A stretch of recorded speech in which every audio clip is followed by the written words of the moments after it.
Hello everybody, how are you doing? Welcome back to Man City Unplugged, your very own Man City fan channel. These midnight encounters it's at least midnight in the place where I am, so then they've never been easy for City, and already the title race is already simmering up with Arsenal coming from behind and beating West Ham and stuff. So we have got a real title race in our hands, and that too it's starting right from December and it's not even halfway through the season. I mean, even last time around against Liverpool, I think never will we have a peaceful title race after that 2017 season. And people say that Man City have all the players, well, they can win. But look at the title races we were involved in. I think they can be counted as, except the 2017 season where we just blew everyone away. All of the other title races will be counted at least in the top five title races in the Premier League era. So that is how well we have actually won the title in the last 3 4 years. Four titles in the last 5 years is never easy. That to struggling of a persevere and determined Liverpool team time and again. Coming back against Aston Villa last season in that magical 15 minutes. But anyway, today it's against Leeds and the match will be highly pulsating. The match will be exciting. The match will be right on the front foot. If anyone had seen Aston Villa against Liverpool 2 days ago, that match was end to end, and I expect this match to be uh, even more pulsating and even more exciting. Both the teams will press very high. The team selection is, I know it's actually very confusing when you have Cancelo and Walker, who pretty much are in the top five fullbacks in the world. Top five fullbacks in the world, and you have both of them on the bench, and you keep Nathan Ake, who's not even a fullback, he's a centre back by profession. He used to play fullback long ago for Chelsea, centre back by profession, and you keep Rico Lewis, and you bring Rico Lewis twice in.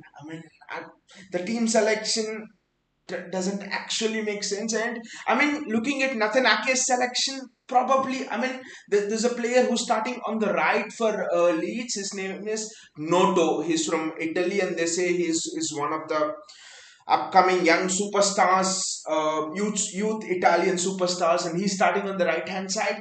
Probably, I think Pep thought he's very tricky and stuff. If someone doesn't know him, he's the one who gave that pass to Somerville against Liverpool when Leeds defeated Liverpool 2-1 before the World Cup break. So I think maybe Pep thought Cancelo might not be able to handle the trickery of Noto, and that's why probably Nathanake is in there. That should be the only reason. Otherwise, I don't see why you drop Cancelo instead of and play Ake there. Kumar says, "Come on, City." Bayaji is here. He says, "Once again, so many turtles at the same time." Exactly, Bayaji. And uh, looking at the back, you think that's where the surprises end. Ake and Rico Lewis, that's fine. But then when you go to the front line, the biggest surprise hits you. It just hits you like nothing else. Jack Grealish and Riyad Mahrez starting. The last 2 3 times this happened, I think we haven't done well. Community Shield, we haven't done well. We have, I think, Crystal Palace first half when we went all of those goals down, it was the same thing. I think Newcastle first half was almost the same thing. I think Grealish, Mahrez, all of the matches we have lost was this season in the Premier League was Grealish, Mahrez starting. Copenhagen was Grealish, Mahrez starting, and we had a nil-nil draw. My God, Grealish Mahrez starting is something that terrifies me. Well, I understand Mahrez has been in very good form. He's been excellent against Liverpool, for example. That goal he took was very good against Chelsea. He showed glimpses. Jack Grealish didn't start much for England. He'll be raring to go. I don't have any problem with these two people starting. Let them start. They're talented. My problem is don't start them bloody together. Because again, it's almost like starting both Grealish and Mahrez together is like Pep giving out a Christmas present to Leeds. It's almost like both of them come inside and you're packed inside a box. You yourself are gift wrapping and giving away the tactics. Now I might be wrong, and Mahrez might hold the width here, or Mahrez might cut inside, play inside, alongside Haaland as the second forward, and Grealish might maintain the width there on the left hand side, and De Bruyne might offer the width in the right hand side. Could be the case. So we do not know what can happen unless I don't know what are the tactics. But the one tactic I don't want to see is Kevin De Bruyne, sending Kevin De Bruyne wide, because when you send Kevin De Bruyne wide, I know sometimes his crosses are undefendable, but when you're actually sending De Bruyne wide, always asking him to put those world class 9 by 10, 10 by 10 crosses, which is not always possible, even for someone of De Bruyne's ilk. So, but when you're playing him in the middle, it's almost like you're opening up the entire field. You're giving him a chance to put those outside of the foot crosses in, inside of the foot passes in.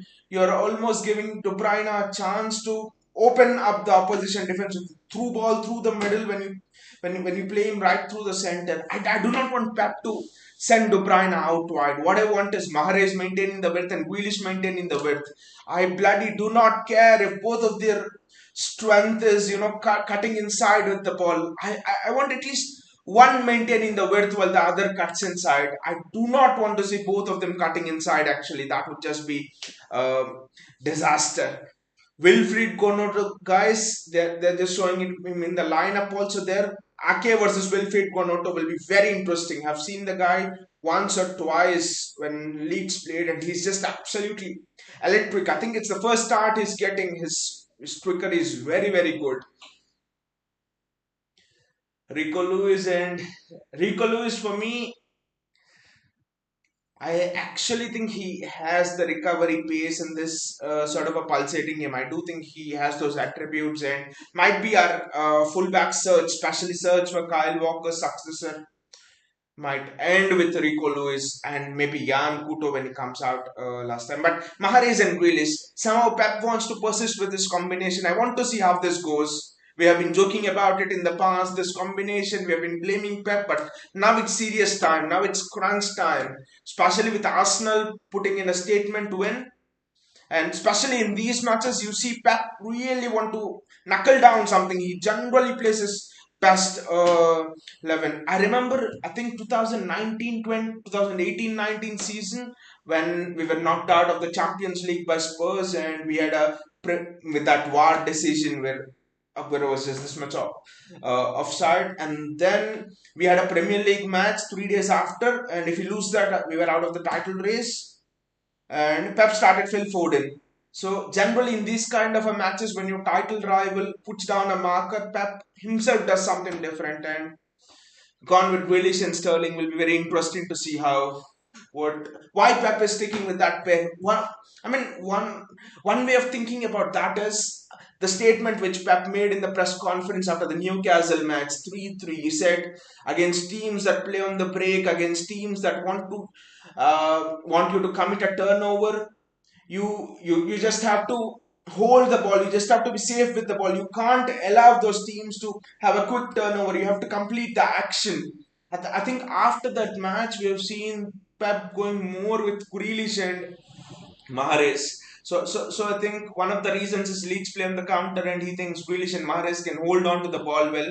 Grealish and Mahrez can bring and play Haaland and much more. I think that has to be the reason.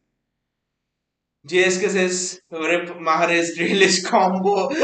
Hope not JSK. Hope not JSK. Not time for the jokes, because we are already 8 points behind. Okay, this is our game in hand, but I think as City fans, we've been in title races in the last 3, 4, 5 years. So we actually know, I think, how chasing in a title race is. We absolutely love chasing, and we know the moments when we can't let it go. And this match suddenly feels like that moment. This match suddenly feels like it should be the start of momentum.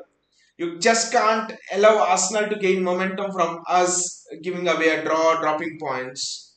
Vinay says Pep lately has been doing shocking team selection. He's surely building up to something, Vinay, because he thinks that against counter-attacking team, your Foden is not good enough in terms of containing the ball. It's not good enough in terms of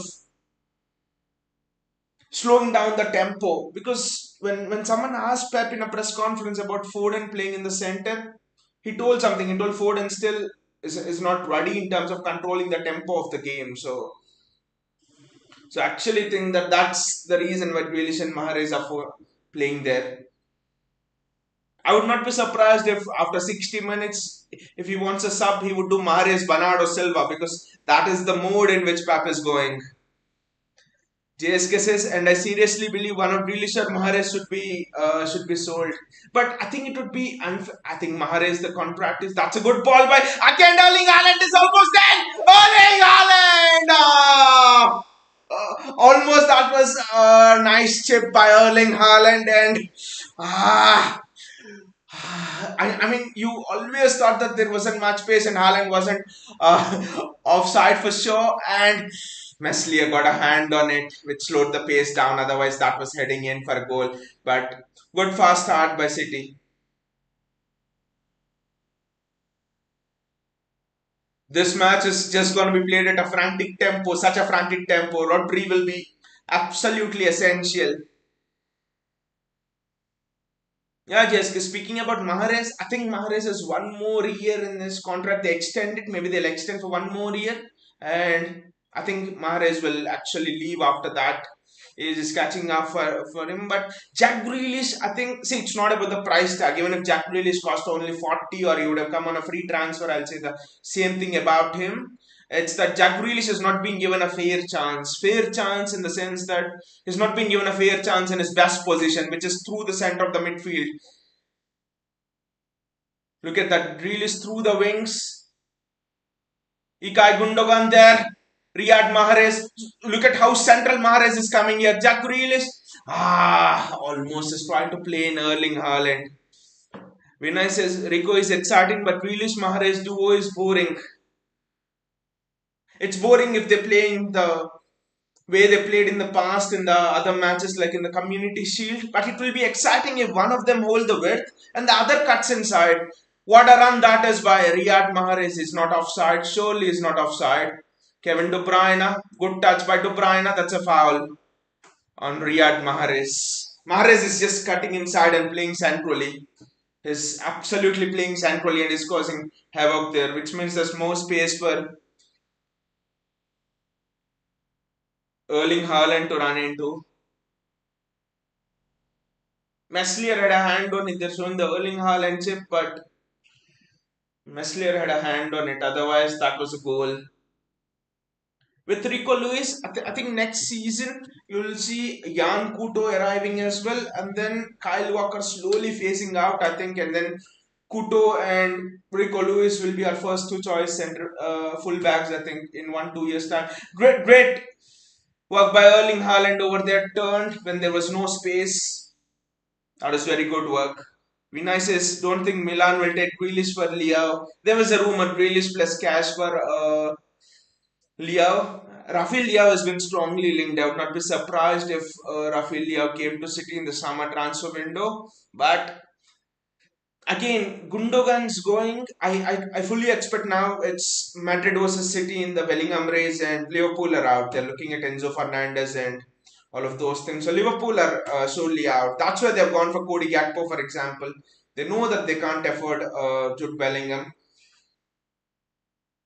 That's a good ball by Leeds, but Manuel Akanji has covered it up. I think those are the turnovers where we have to be absolutely careful. Again, it's a turnover. Again, it's a turnover. Again, it's a turnover. Rico Lewis, the pace of Rico Lewis, but Nathanake's positioning is good. Look at what Noto is going is electric pace. Jack Grealish, and it's a foul on Jack Grealish, and he gets the ball there.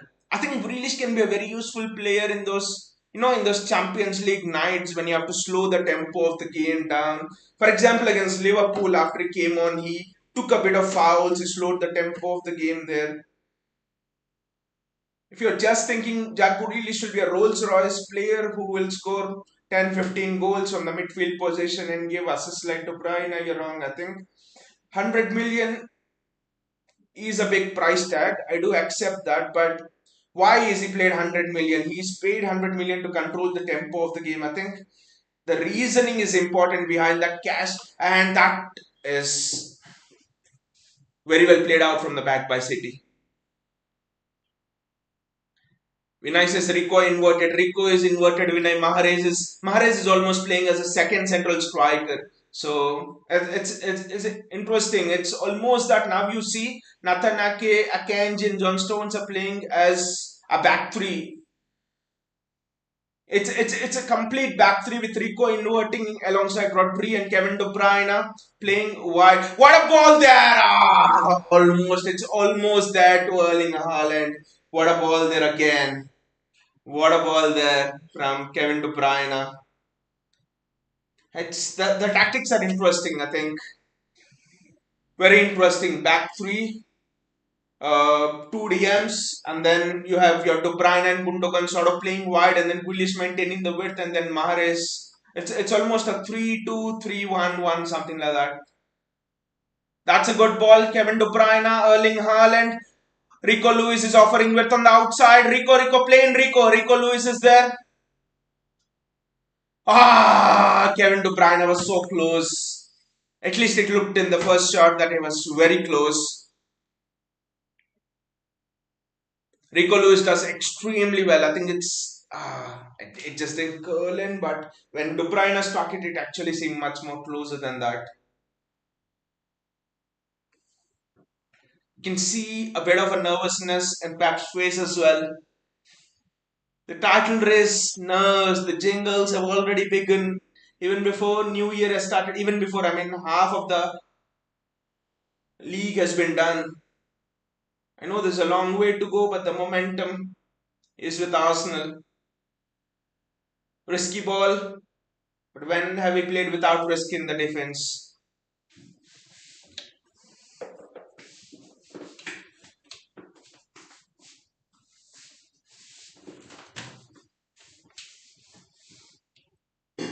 Leeds are trying to break on us with such ferocious pace, especially Aronson and Nyoto and Rodrigo.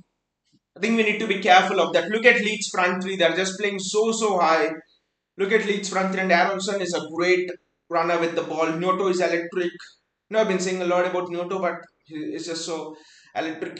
We really have to be careful. It's almost Leeds are almost playing a 4-2-4 if you look at that. Four attackers, two in the midfield, and sometimes they're switching to one attacker is going into the midfield and coming back.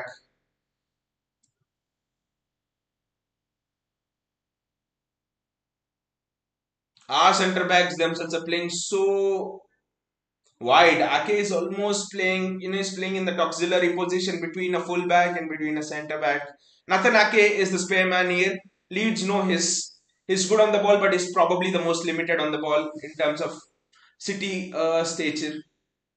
Aronson there, 1v1 against John Stones, and that's absolutely well done. That is very well done by John Stones. Jack Grealish with the ball. Jack Grealish in the central areas. Look at it. It is here that you can get the best of him.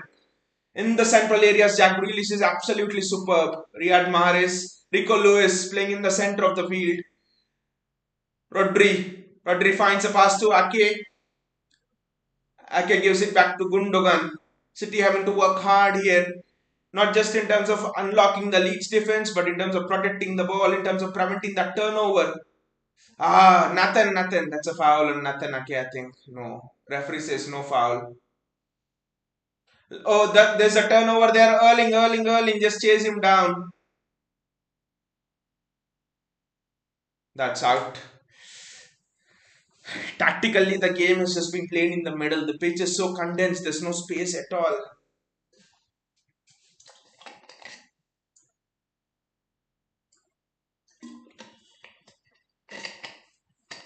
Edison there with the ball.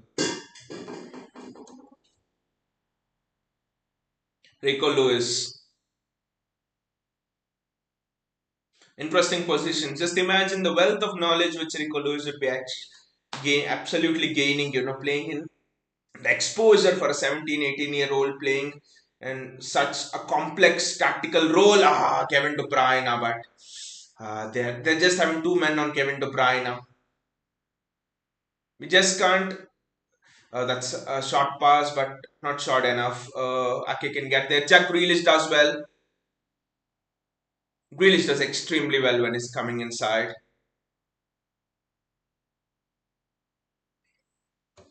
Rico Lewis, very well done by Rico Lewis. Rodri, Kevin De Bruyne, 1-2. It's so much congested that it's almost becoming impossible.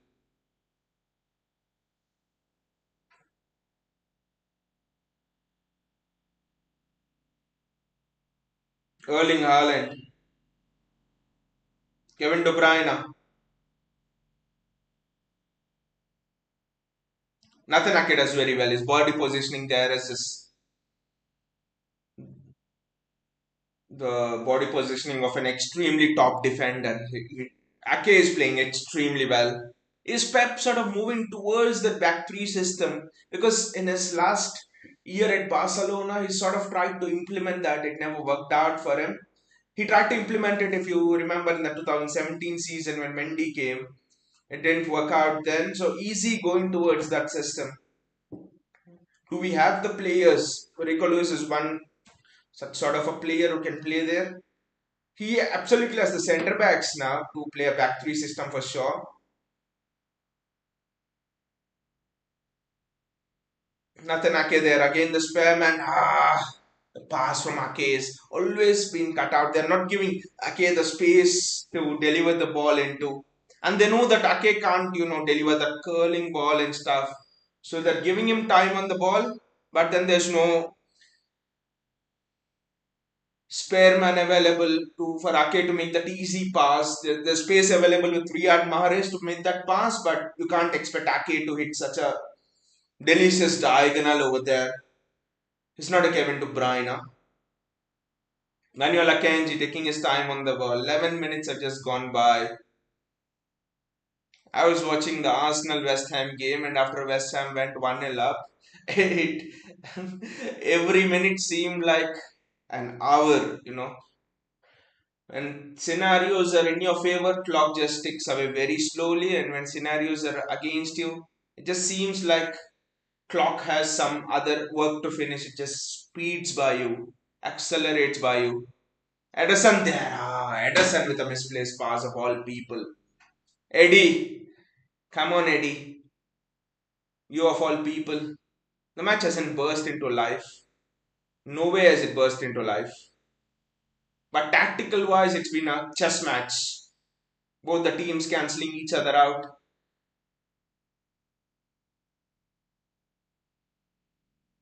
Kevin De Bruyne there, which space it's Erling. The weight on the pass was just a little bit heavy, and Erling Haaland just couldn't get through it. Noto against Rico Lewis will be a very interesting battle.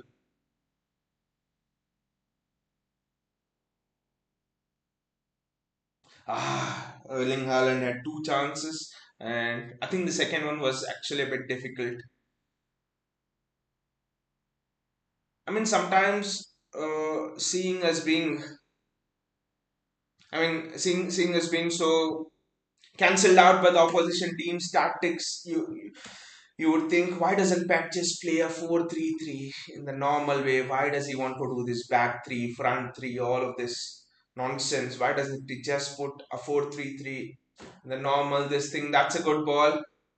Touch from Rodrigo was poor, but he rescues it. City go back into the defensive shape.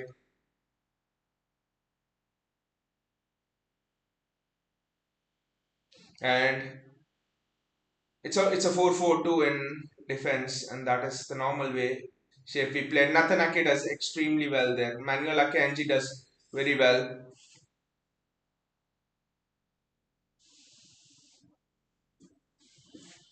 And the Leeds players are complaining, but it's Jack Grealish. Jesse March is trying to lift everyone up. That's a clear foul on Jack Grealish. He wins the ball, but what about the follow through, mate?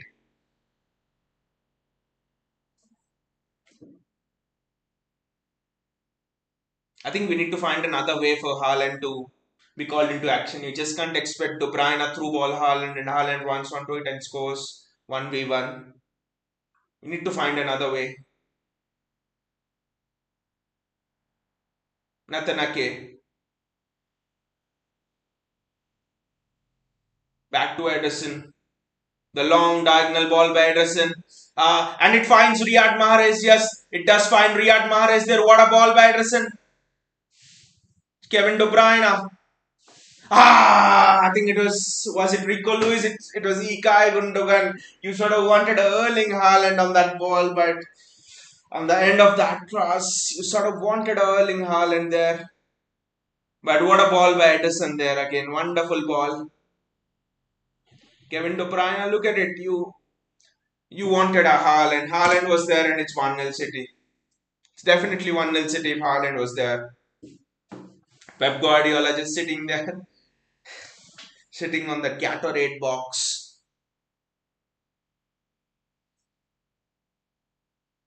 Erling Haaland loses out and Leeds give the ball away cheaply. It was almost intercepted by Noto, but City get the ball. Rico Lewis with the ball. John Stones. Rodri. Nathan Ake. He's the spare man. No one's actually been marking him. Jack Grealish.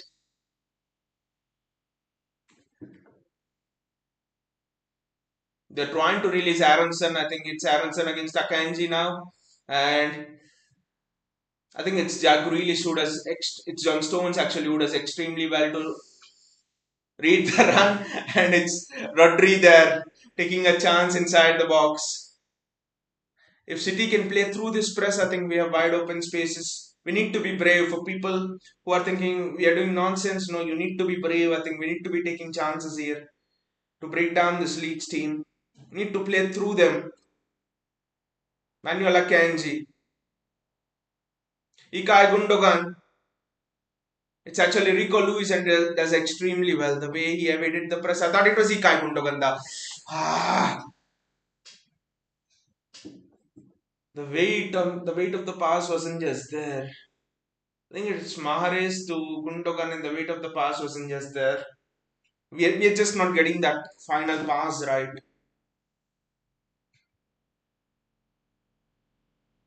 Surprised that Gundogan is starting a second game. I mean, not in a row. I know it's been a while since we played the Carabao Cup match against Liverpool, but in these sort of matches, you expect Bernardo Silva to start in the center of the field. A, he prevents counter attacks, and B, he's a little bit more better than Gundogan in tight spaces. Gundogan is extremely good, which means Bernardo Silva is world class in tight spaces. Is almost comparable next to Messi in extremely tight spaces. 17 minutes have gone by. No team has threatened the goal. Haaland's chip at the start of the game is the only one. And City had a couple of half chances, I would say. Gundogan had Haaland almost being played through by De Bruyne. Leeds had nothing, but Leeds need only one chance. We need to create zillion chances to score one goal. Leeds need only one chance. So that's the margins, if you're City, that's the margins you're playing with. Gundogan, Rico Lewis. Rico Lewis just couldn't keep it there. No team is actually able to keep hold of the ball. Kevin De Bruyne, Riyad Mahrez, Rico Lewis. I think we're having a bit of wavelength problems as well. De Bruyne, Mahrez don't quite look to be on the same wavelength. Ake Grealish also sometimes. So Rico Lewis, John Stones. I think the system is also just locking us too much in the fear of that counter attack. I think he needs to even change the system. The system is demanding the players to be technically perfect, technically very perfect. They are having a look at the challenge. Is the challenge? No, I think it's borderline yellow card.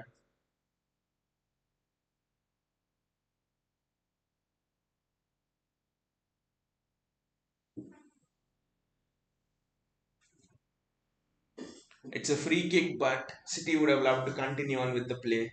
It's so long out.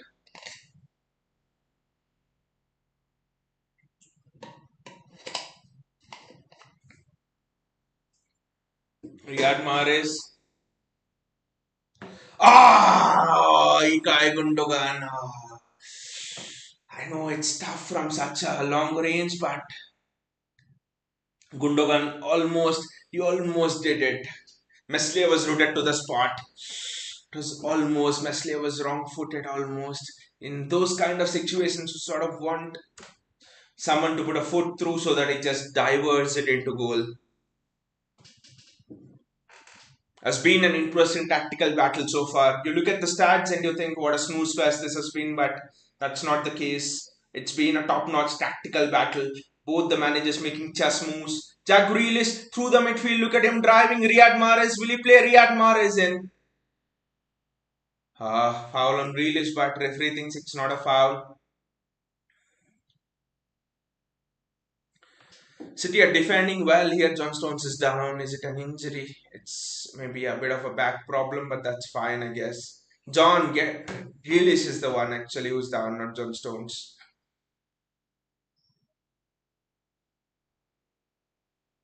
Let's have a look at the challenge on Grealish here.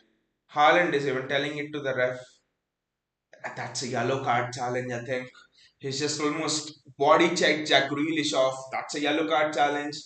The ref gave Joe Cancelo against Fulham. Joe Cancelo was awarded a red card, I guess, with a similar kind of a challenge. So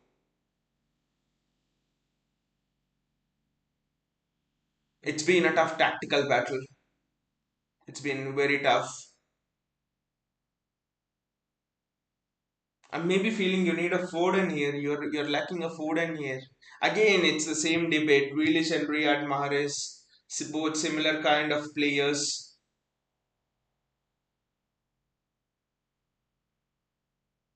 both not providing anything different. I think it's again the same debate which comes through. Pap is giving some instructions to both Akanji and Stones. Maybe I think we'll see now defenders. I think we'll see Haaland playing right up the last man instead of Haaland tucking back in, and you'll see the defenders, putting balls forward.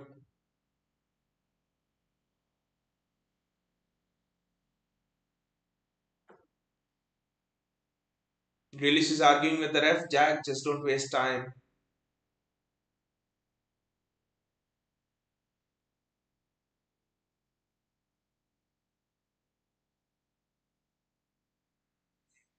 Manuela Kanji, John Stones,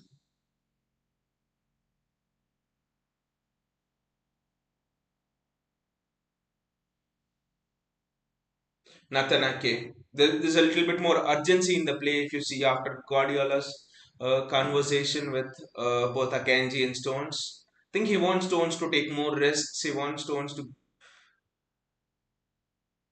go more with the ball. It's Erling Haaland. Haaland almost gets to that ball. Maybe I think he wants the defenders to put balls forward so that Haaland can run on to them, and that's very well intercepted by Rodri. Rodri back to John Stones. I think we are playing almost like in a Champions League knockout game with that sort of a discipline. We are playing at a big away ground like a Real Madrid or something like that. In a Premier League match where we actually can go more attacking. We needn't be so compact. You're not playing a knockout game here. Manuel Akanji. Vinay says, I think we must go for a winger like Liao at least. Opponent defense knows we don't have pace at wings. You're right, Vinay, and opponent defense knows if we have to open them up, it has to be something of a supreme technical ability like of a De Bruyne, of a Mahrez, of a Gundogan. They have to almost play that eye of the needle passes. So Liao and even Phil Foden for me would make a difference.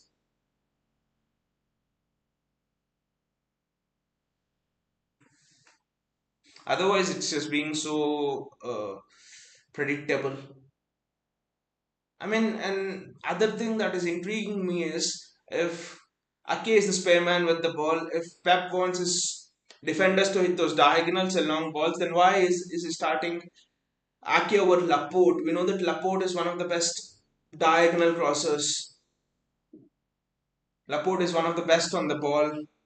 So that also doesn't make sense. Probably just for a lack of pace. Aronson, okay. When I says we barely see any player making in behind runs because there's no pace. It's just Haaland who's trying to make those runs, and that's so predictable. And they're blocking up the passes to Haaland.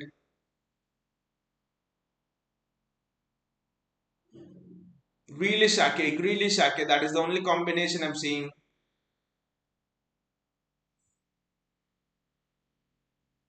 Rico is there inverting.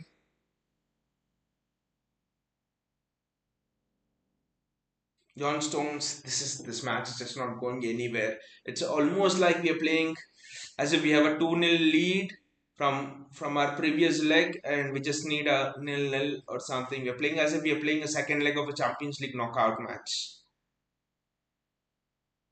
Rico Lewis, it's all of the action is happening there. Rico Lewis, Stones, Akanji to Grealish. Grealish is marked by three men there, and he plays it back to Ake. Ake will play it back to Akanji. Akanji will give it to Stones. See, I'm telling it without the pass happening. Wow, Akanji has tried to play Riyad Mahrez, and that's what Pep wanted Akanji to do. But Laporte is the best person for that, and not Akanji.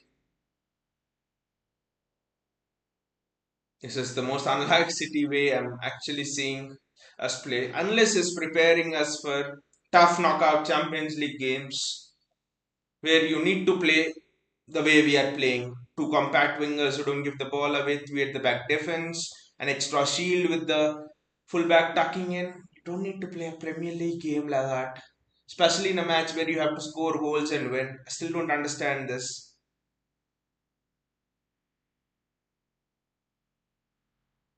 Manuel Akanji,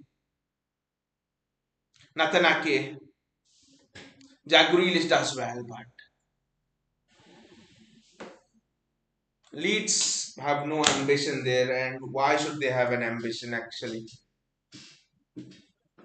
Leeds have absolutely no ambition. They are happy doing what they can.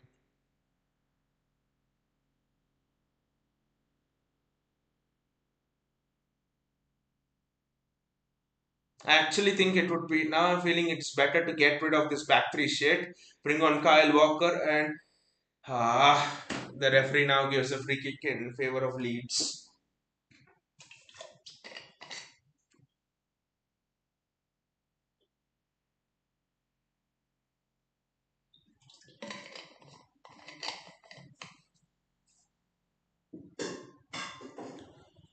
27 minutes have gone by, and the match has not gone anywhere.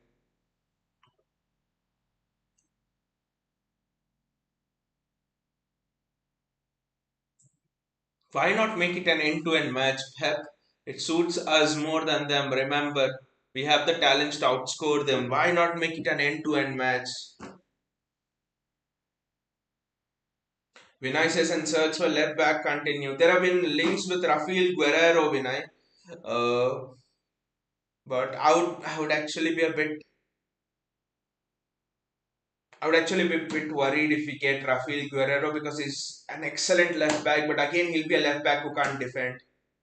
We need a solid left back, and I don't think there are any solid left backs as many available. Rico Lewis, Riyad Mahrez. There's no space out wide. Look at that. John Rodri. Back to Jack Grealish. Jack cut in. Jack. Jack should have just cut inside and shot at the goal, guys. Really should have cut inside over there. Really should have cut inside over there. I don't know why he didn't cut inside and why he just wanted to whip the ball in. Jack, he almost committed the defender. Jack should have just cut inside, dummied the defender and gone for a shot. A corner there. Kevin De Bruyne had to take the corner. Hopefully, it's the first set piece, and hopefully we get the set piece right. At least.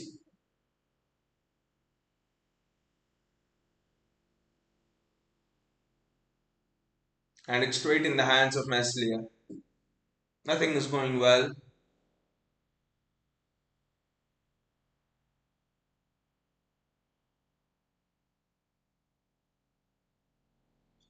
I think De Bruyne was just trying to curl it in. Can't blame him. It's a Leeds throw. I think the system needs to change. The system is inhibiting us from showing any attacking prowess. This is a system which Jose Mourinho would be proud of, not Pep Guardiola. Such a solid system. There's no space for the attackers to put balls into, the opposition attackers, I mean. But it's inhibiting us as well. Gundogan does well there. Kevin De Bruyne, Erling Haaland. Ah, how did Haaland miss that 1v1? Erling, that was your chance. Erling Haaland had to score that. Could say was a bit off balance, but Erling Haaland had to score that. That is bread and butter for Erling Haaland. He had to score that. How did Haaland miss that? I still do not know.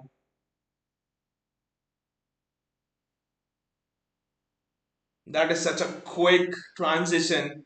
It's almost like how Liverpool play. Quick transition. Gundogan's raised his hand.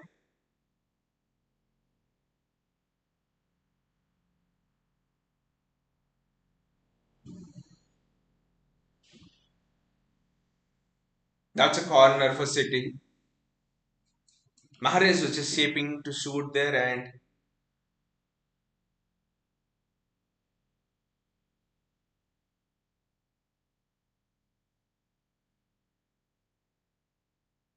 play Mahrez in. Ah! Jack! Grealish! Jack! What did you do? Chance! Chance, mate! You don't get easier chances than that. Onside. Ah! Well onside. It was an open goal. Sterling would have scored this. Sterling would have bloody scored this.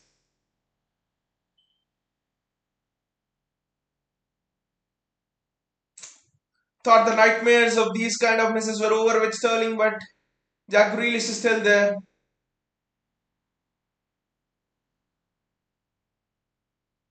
And Leeds are on the counter. Nyoto.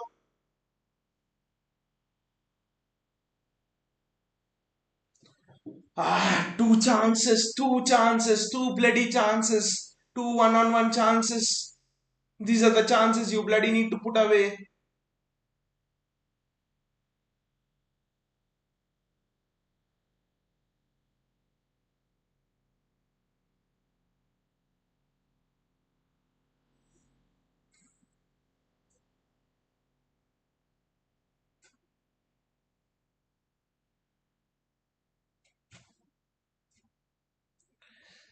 Leeds are now sort of coming into the game more after those two misses. See, that's how momentum can change.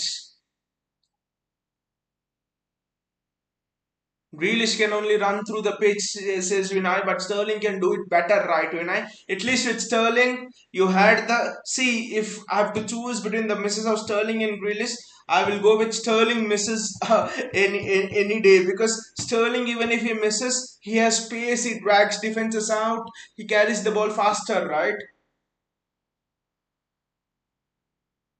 And we would have put that 100 million on Rafinha instead of Jack Grealish. But still, Grealish is a midfield player, so I refuse to go in too harshly on him actually.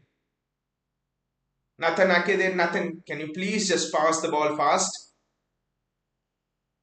Manuel Akanji, he's quickened his game after that chat with Pep. Kevin De Bruyne.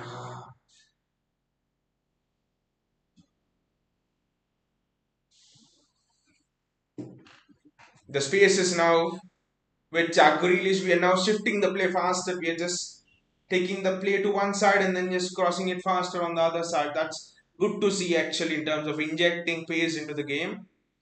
But we need to be more quicker. We need to have a barrage of attacks in this last 10, 11 minutes before the half ends. Rico Lewis. Rico Lewis does well. Leeds are caught out now. Played to Riyad Mahrez, and the ball goes to Riyad Mahrez here. Ilkay Gundogan. That was a difficult chance. I do agree. It was a difficult chance. Probably wanted a Haaland at the end of it. Rico Lewis does extremely well over here. Great ball from Riyad Mahrez. Well, very well disguised, but he wanted Erling Haaland, a striker at the end of that.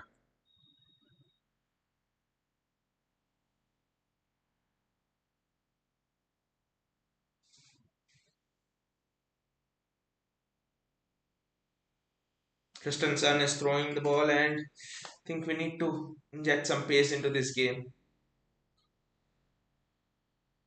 We need to score a goal, guys, before half time. Need to score it. At least I'm not seeing the process of building up to score goals. It's not that we have created a plethora of chances. That's not been the case either. We have played within ourselves. We have looked comfortable playing this way, but that's not the way that is required right now.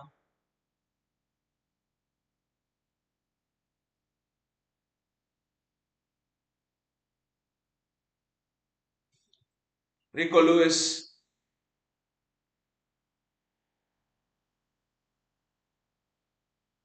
just not able to. Kevin De Bruyne, Jack Grealish, this is fit for nothing.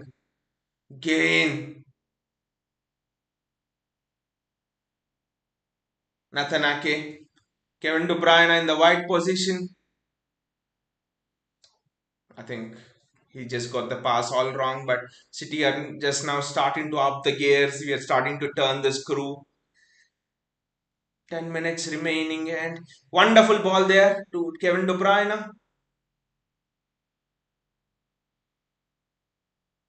And just come on, have the momentum. Just have the throw in faster. Again, Jack Grealish had that chance from the previous turnover. Literally, Jack Grealish, he should have curled it around the defender, using the defender as a decoy. He's not even doing that. Such good chances. He literally had an open goal chance, Jack Grealish, and he didn't do it. Rico Lewis, Rodri, Nathan Ake, Jack Grealish.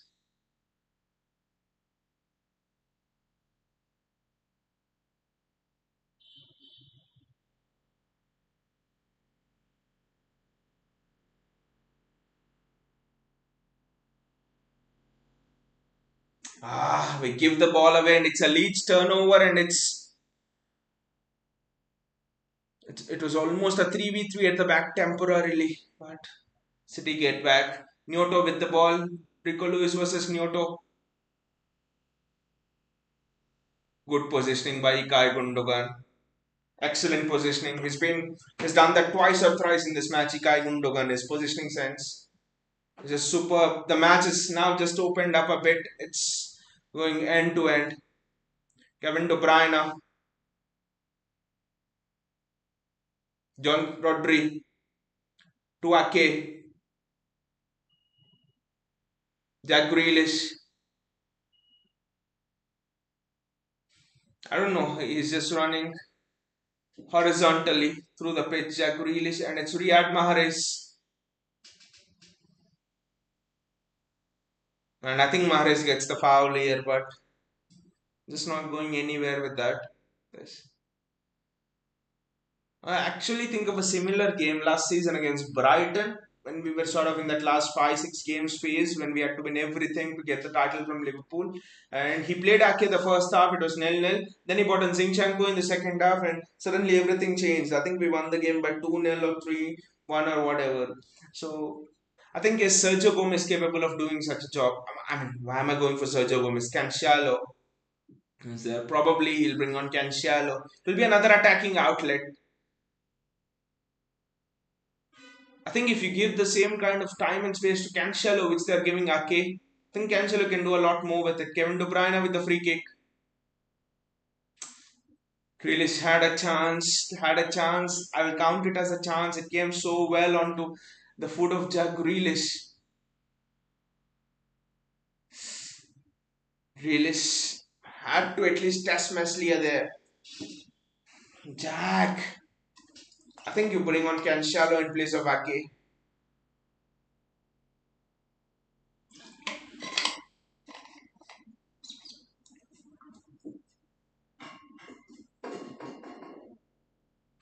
Vinicius can't believe Grealish has finished. The finishing has been pathetic from Grealish, right? We should have at least been 1-0 up. He had three good chances. That open miss is the epitome of everything he's done. Open miss, literally, it could even sum up his career at City actually. Why is he not playing Cole Palmer at least? That's a good touch. Why did Riyad Mahrez have to do that? I don't understand. Phil Foden and Cancelo, I think, are inevitable in the second half. It's just been absolute sight.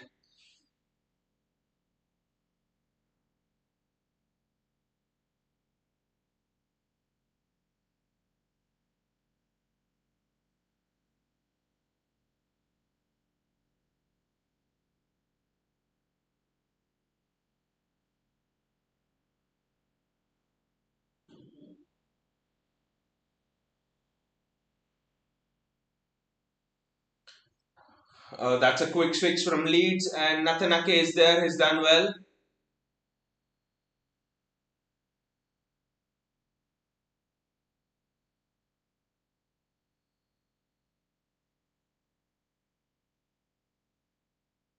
I don't know. There was some confusion there from the linesman, but I'm just stunned here with the way we've approached this game. Leeds, I thought end to end, and it was in Pep Guardiola's interest. It was in our interest to make this game end to end and score goals. Actually, why make it compact and why crave control when we could have won this game 4-3, 5-4, 6-3, whatever it is. Rico Lewis, Riyad Mahrez, Kevin De Bruyne to Jack Grealish in acres of space. Ah, what a lovely piece of play there by City. It's just that the final finish wasn't there, but that is City at absolute best. Look at there, Jack Grealish cutting inside. Riyad Mahrez, it was on his favored left foot as well, just not happening for us. Mahrez just didn't get a touch on it actually. If he gets a touch, that's 1-0 City.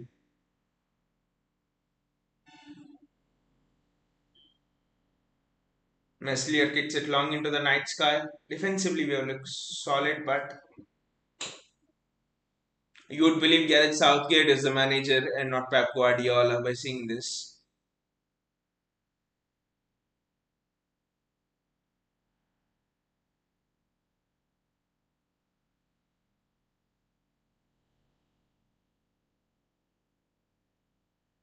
It's City's throw. The half has just sped by.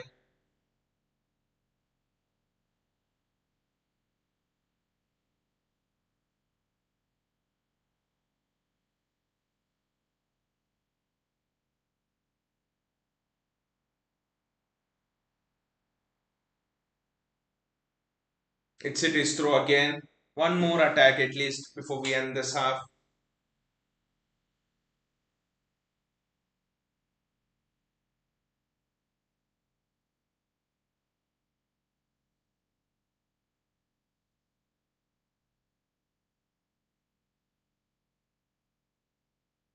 Nanyola Kenji. Rico Lewis does extremely well to open up. I don't know why Kevin De Bruyne played that extra pass. That's a good ball. Just didn't find the man over there. And Noto gets the ball and Leeds are on a counter attack. Leeds are on a counter attack here, but the match is now end to end. Leeds have committed men forward. Manuela Kenji, Kevin De Bruyne, and that's such a good. Rico Lewis is in there. Ah! Can you believe this, guys? Can you believe this? What Jack Grealish has done here? Another open goal miss. Can you believe what Jack Grealish has done here? I absolutely can't believe it. Guys, see what Jack Grealish has done. Open goal. Open goal. Goals don't get more open than this. The ghost of Raheem Sterling has incarnated Jack Grealish. The ghost of Raheem Sterling is still haunting the Etihad Stadium. It's come in the way of Jack Grealish. I can literally count three open goal misses. At least three good chances, four good chances for Jack Grealish and two open goal misses. Jack Grealish should have scored a quadrat trick, four goals. And get lost, Jack. You can't get more open goals than that.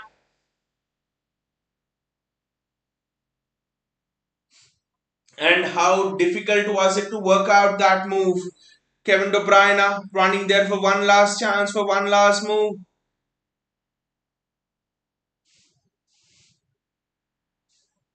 And it's 1-0. And City have scored. Rodri has to take matters into his hands and score. Rodri, 1-0. Still my anger on Jack Grealish is still there. Still my anger on Jack Grealish is still there. And I bet you if Jack Grealish was on the end of that, he would have still, he would have missed that as well. Godry, Vinay put it aptly. Godry.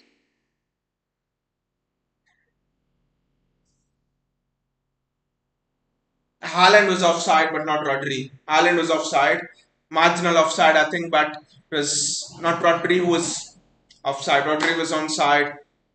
Mahrez with the pass.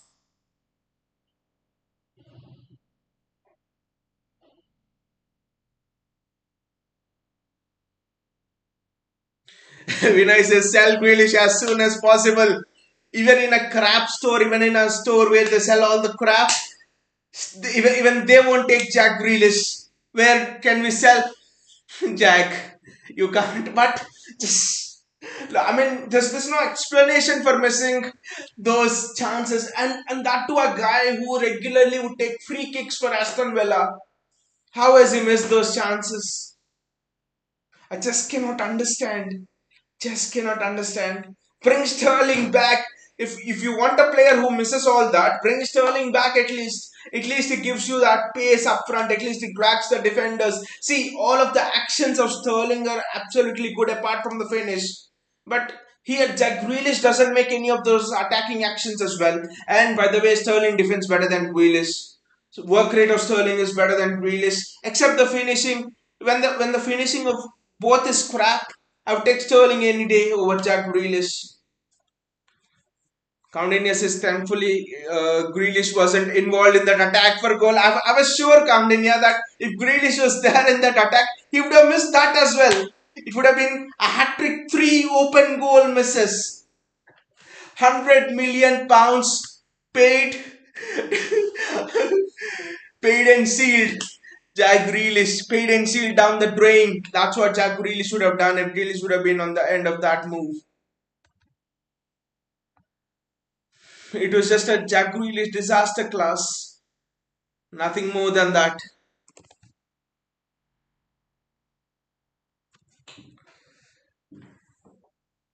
JSK says Grealish needs to be sold. I don't care about money, but he needs to be sold. We'll speak about that, JSK.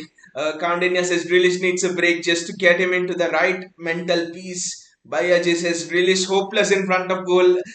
Sell him in winter window. I agree with all of this, but I don't have a soft corner for Grealish at all. But my little thing is a little bit of benefit of the doubt if I can give Jack Grealish. That is, he's not a winger. He isn't expecting to be in those kind of positions. He's a midfielder. He loves driving through the middle, and you can see it whenever he is inverted in this match, and whatever little he is inverted, you can see a spark in his eye. You can see the way in which he has safely carried the ball. So I see Jack Grealish as a sort of a player who is a great carrier of the ball, who can play in that sort of Bernardo Silva kind of a role, a Gundogan kind of a role, a midfield kind of a role, rather than uh, rather than on the wing. And I also think when you play from the wing and get into them positions, I actually think when you're a winger by trade and you get into them positions, your approach is different. You exactly know the actions that you have to do. But if you're a midfielder and you get into those positions, I think your view of the game is different, because you want to side foot it, for example, open goal. Why the hell did Jack Grealish want to side foot it when he could have easily poked it into the goal? Just don't understand. So I think the thinking is also different. I know he's been playing in the wing for a long time now for City since he's come here, but those habits of being a midfielder, being a ball carrier predominantly, they they don't leave you as quickly. So that's the only benefit of the doubt I would love to give Jack Grealish. Otherwise, because as a winger he's actually useless. He's not providing us anything, and I don't know why Pep is playing in there. Football tricks is, guys, don't get too greedy on Grealish. He's taking on players. He had a great game. Well, football tricks, great game in terms of giving Leeds a lifeline, I think. Apart from that, I know he's taken on players. I know he's carried the ball well, but the reason why we stole Sterling, what was the reason? Misses, right? And now when Jack Grealish is doing the same thing, I mean, how do you think we are going to win the Champions League? How do you think we are going to win crunch knockout games? Just imagine this was against Real Madrid. We lost that Real Madrid tie not because of our defense collapsing or not because of us having a mental breakdown. We lost that day at the Bernabeu because of this shit at the Etihad. Because of the shit where we missed 3-4 goals. Because of the shit of Gabriel Jesus and all the other players. So how are we going to improve in that aspect? So that is my only concern. From a tactical point of view, Grealish did what Pep wanted him to, but missing of goals cannot be excused over any other tactic there, because that is what ultimately wins you games. You don't get extra points for carrying out tactical instructions. I know process and everything is important, but at the end of the day, goals, you have to be ruthless. Ruthlessness is what, we won the point. We won the Premier League title by 1 point last year over Liverpool, and we did it in 2018-19 season as well. And you know what's been the difference? The difference is we defeated more top six sides in both those seasons than Liverpool. And why? Liverpool had more draws. That means we were more ruthless. So at the end of the day, winning Champions Leagues, winning Premier League titles, which we have done four in last 5 years, comes down to scoring those goals, scoring those, being ruthless in those little moments. So for me, I actually think no excuse for Jack Grealish here. Might have carried the tactical instructions well, but no excuses for him. Continuous is, if Grealish is a midfielder, then do you see him getting picked ahead of KDB, Gundogan, and Bernardo Silva in the midfield? Probably he can be used as a rotation, with Ikai Gundogan. But then where do you play Bernardo Silva? And that is the precise reason, the midfield of De Bruyne, Gundogan, and Rodri, or De Bruyne, Bernardo Silva, and Rodri, whatever you can interchange those four players, and it's the best midfield in the world. There's no midfield greater than the midfield of those three players, those four players. Uh, together. So to break into that, Jack Grealish should have got into any other midfield in world football. Real Madrid, Barcelona, you name the team, Liverpool, Arsenal. He would have walked into Arsenal's midfield opening so well. So that's the worry actually for Jack Grealish. And my other worry is we are almost gonna get a Jude Bellingham, and if we get a Jude Bellingham, the door will further shut on Jack Grealish. So don't know what was the plan. And again, I take you back to the season when we purchased Jack Grealish. The reason we purchased Jack Grealish was we were proactive in that move. Bernardo Silva was set to leave that season to Barcelona, and you remember we purchased him because we almost thought that Bernardo Silva will leave. Then Bernardo stayed, had a great season, and 100 million on Jack Grealish. You had to fit him in somehow. Not that Pep fits him in based on the price, but that's how it went. So the fundamental reason why we bought in Jack Grealish was to replace Bernardo Silva. So I see him. So that is his spot actually. JSK says, and I swear, terminate Pep's contract if he starts Grealish over Alvarez. Has to see how, and now that's another thing which Pep has to deal with. How does he start Alvarez? How does he fit Alvarez into the team? How do you fit Phil Foden into the team? You can't. Phil Foden is world class level, and you can't just have Phil Foden sitting there on the bench when Grealish is doing all of these things. I bet that Foden would have finished at least two of those chances which Grealish had. Football critic says you guys only want goals. I get it, but they're part of the game, and you have to understand that too. It's not just goals. Football critics, we understand the process and stuff, but goals are the ones that win you titles, right? I'm just not talking about the goals. We're talking about the process as well, but the need for ruthlessness is also important. Ruthlessness is why we suffered against Madrid. I go back there. Ruthlessness is why we suffered, in the past, in all of the Champions League games, for example. Ruthlessness is why we had a title race last year with Liverpool. Remember Southampton City, and we were almost 8-9 points ahead of Liverpool, and Sterling misses an open goal. We draw the game, drop 2 points. Liverpool go on a run, and the title race is there. Title race comes alive. So ruthlessness is important. I'm talking about ruthlessness here, and that to open goal at this level, you have to score those open goals. Football Critic says even Haaland missed open goal too. But that one-on-one when Haaland went, Haaland at least tried. Haaland was off balance, and Haaland tried. The keeper had a brilliant save. He covered the angle. Haaland was off balance, but it's not like Haaland missed plethora of chances in a row. And this is not the first match Grealish has done it. In the past, Grealish has done it as well. This season, how many times haven't we faced this frustration with Jack Grealish, missing chances, not shooting when he had to shoot. Was it against Liverpool, or I don't remember, but Grealish had a chance where he doesn't shoot. JSK says simply play Alvarez, Hall, and Foden in the UCL. I wouldn't even. I mean, that would be a very attacking lineup, but probably I would say play one of Alvarez and Foden, and play another of Grealish and Mahrez over there. One winger who can contain the ball and another winger who can run at the opposition defense. I think that is how where it strikes the balance. And I don't know why, but Pep is either tilting this way with the balance or that way. If he plays Ford and Haaland, and he plays another other attacking player over there, or he plays Grealish and Mahrez together. I just don't understand this. JSK says, and this kid Rico is amazing. Is our fullback problem solved?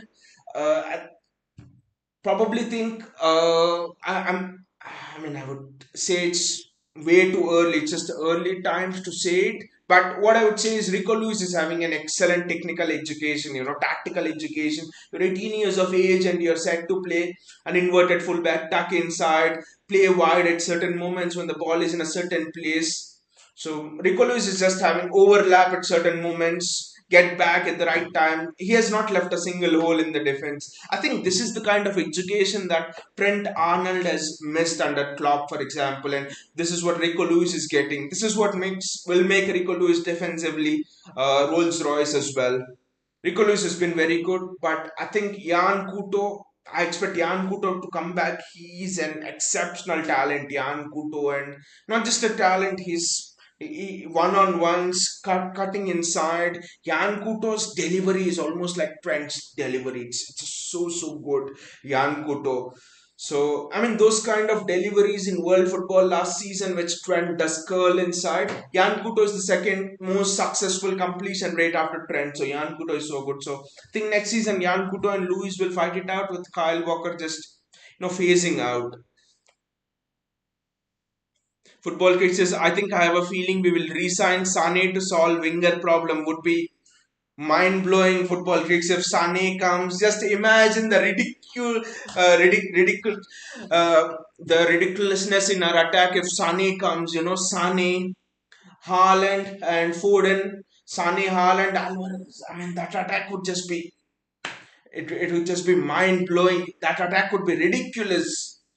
But would Sane leave by? I don't know. But Rafi Liao, I think instead of going for Sane, probably we go for Rafi Liao.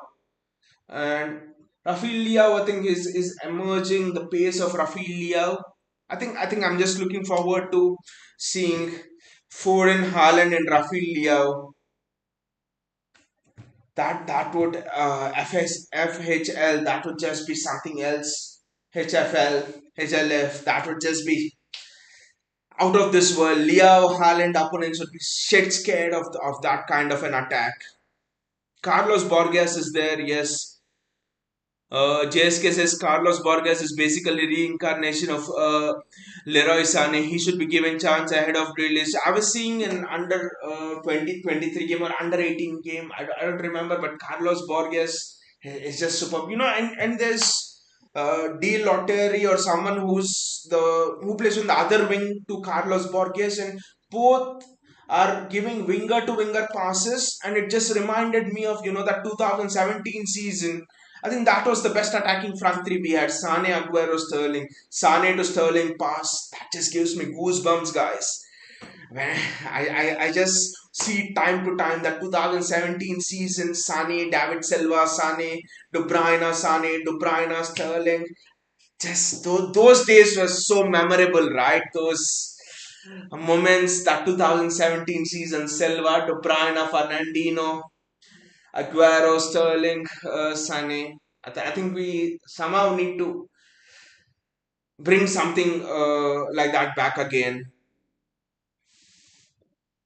JSK says 4-4-2 is the answer to play Alvarez and Haaland.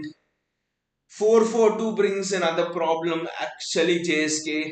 You play Alvarez up top, and again, which four will play in the midfield?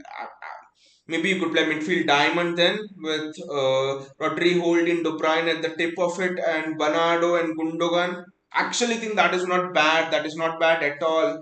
That is actually a very good formation there. To play a 4-4-2 wide or 4-4-2 diamond, depending on the opposition tactics, will be more solid as well. It would give De Bruyne much more space, freedom to run into, and you would have Alvarez and Haaland. Not a bad tactic. Not a bad tactic at all. That tactic looks very, very interesting actually. 4-4-2. Vinay says Shakhtar are demanding 90 to 100 million for Mudrik. I was actually a bit I wouldn't use the word scared, but I was thinking, are Arsenal now going to sign Mudrik in the January transfer window? Then it would be Odegaard, Mudrik for them. But it's good that Shakhtar, I've read the news, Shakhtar reportedly won the same fee as Anthony and Jack Grealish for Mudrik, which is around £100 million. I don't think that deal can be completed. I don't think Arsenal can pay £100 million in January. Guys, I think it was in the 2008-9 season. Yeah, it was in the 2008-9 season, I think, when we were just taken over. Spurs were actually in the same way. Spurs were having, I think, 7-point lead then after Christmas. Uh, Heading into the new year, and the manager of Spurs then was Harry Redknapp actually, and Harry Redknapp asked for some player in the transfer window who cost at that time £50 million, just like how Modric is £100 million, and Spurs board didn't give it to them, and slowly Spurs at that time, who had a 7-8 point lead, they just dropped away and they finished fifth, I think. So not giving the manager what he wants in the winter transfer window can potentially damage sometimes the it can damage the title ambitions. We'll keep an eye on how that goes. Football Creek says Sané is still in Manchester since Liverpool game. Something fishy is happening. Hope something fishy happens actually. Hope something fishy happens, Football Creeks. Hope we get a pacey winger, Leroy Sané, and we would just be so pumped up if we get Leroy Sané. But that can actually be difficult. Kyle Walker is there, fully suited up, fully cracked up, and he's just bought some coffee there, which means he will not be coming on anytime soon. Football Crick says there was a guy named Robertson in Liverpool. Uh, who was it? For the Carabao Cup match, right? He was in the subs. Don't know much about him. Honestly, I haven't heard about him at all. Even I was surprised with that. Leeds United have the ball. Rodrigo with the ball. Just stuck in, guys. Just stuck in. Just stuck in. Excellent defensive work by Riyad Mahrez. They're coming in. Erling Haaland. They're Erling Haaland. Kevin De Bruyne. They're collecting the ball. Uh, actually think the ball went out, but good try by Kevin De Bruyne. Vinay says, welcome Sane and sell Grealish. Happily will do it with Bayern Munich. Grealish plus cash will pay in order to get Leroy Sané. Football Critic says it's quite funny. We all thought it's Palmer breakthrough season, but it turned out to be Rico Lewis. But Football Critics, Palmer's quietly having that breakthrough season. He certainly looked like he lacked a bit of confidence in the practice games as well, like before the start of the season, in the preseason games, and in the Carabao Cup, he slowly. In the previous Carabao Cup match, he was extremely good against Chelsea. He was extremely good as well. So actually think Palmer is regaining his form. So it could actually still be a breakthrough season for Cole Palmer.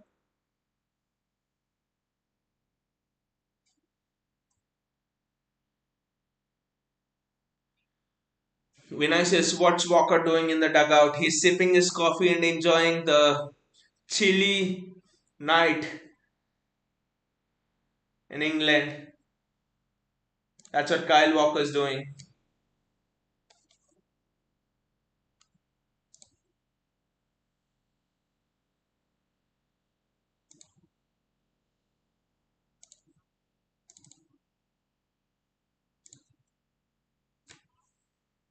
Jack Reel is there again.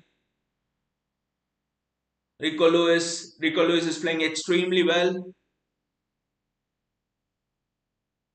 Riyad Mahrez, Rodri, Jack Grealish, Manuel Akanji.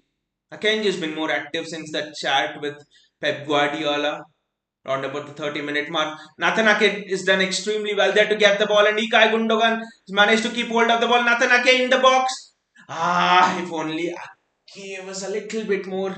Ake could bend the ball a little bit more, but you can't expect all of that from a centre back.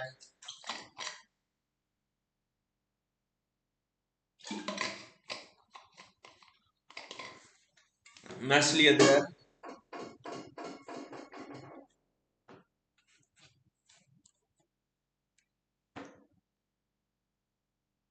John Stones. Nathan Ake.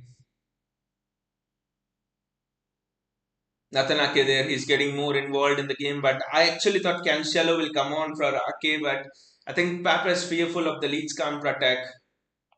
We need to score another, guys. One goal lead is almost like filling your pocket full of holes with water. Water is always leaking, and you never know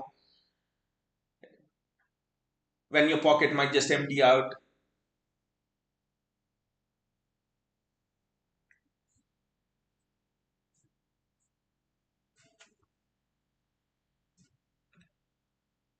Rico Lewis does extremely well there. That's a foul, but Riyad Mahrez is played in. Riyad Mahrez is played in the space and time for Riyad Mahrez. He almost had the defender on toast. He cut inside, but he lost the ball. That's a free kick for Leeds, but Mahrez does well actually.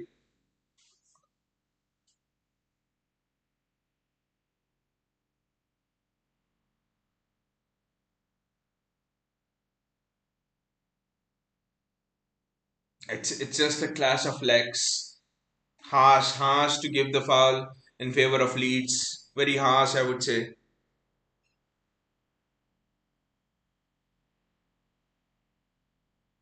Good free kick by Leeds and very well defended. Second ball, guys. Second ball is important. And Jack Grealish has stolen it.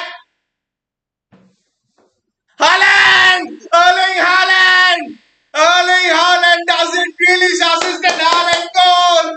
Grealish assist for a moment, guys. I was like, will Jack Grealish try to shoot it?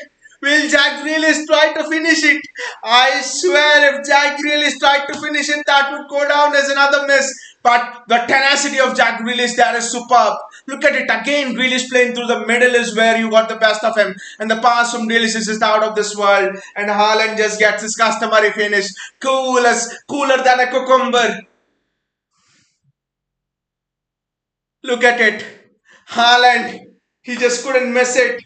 Erling Haaland. When you blindfold him, he would not miss it. Erling Haaland scores that. Grealish assistant Haaland goal. Fantastic. Exactly, JSK, the same feeling. When stole that ball, I'm like, pass, will he shoot? Oh my god, will he shoot? And I'm like, thank God Grealish passed. And he passed at the right moment as well. Kudos to Jack Grealish. But again, look at it. His best moment is when he was playing through the center. His tenacity, the way he just went and snatched the ball, that's just fantastic.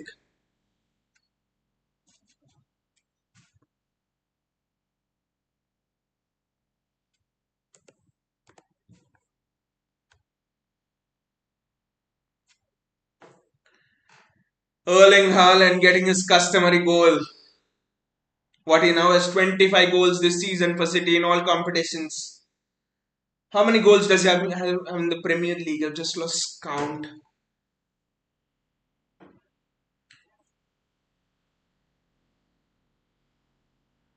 Jack Grealish, fantastic assist. Vinicius thought Grealish would go solo as his miss. Thank God he passed. Unselfishness, and thank God he passed. The thing is, he's a midfielder by trade actually. He's grown up all his life being a midfielder. So, whenever he's cutting in from the flank as well, you can see Jack Grealish's first reaction is, can I whip it in? Why? And we are thinking, why doesn't he shoot? He's very good cutting inside and shooting. His first reaction has always been to pass. So, I know in the spur of the moment, I was like, oh my god, he will just go for goal himself, to avenge all of his missed chances. But he's a midfielder by trade, and midfielders generally, when if David Silva was in his position, he would probably a KDB would shoot, but other than that, most midfielders would choose to pass it. Bernardo would pass. Probably Gundogan and KDB are the only ones who would maybe shoot because they are excellent finishers. Noto there, and it's well done by Kevin De Bruyne. I think Pep needs to find a good position for him in the midfield. How? I do not know. Maybe play a 4-4-2 like JSK was actually pointing out a while ago. 4-4-2 might just be the answer. Four midfielders in the middle, diamond, which is our strength. And we've also seen how the ball has not gone out. And Nyoto, Rico, engage with him. Rico, engage with him. That's a chance. It's a chance for Leeds. Nothing, engage with him. Don't give him the time to shoot. Very well done. Very well defended.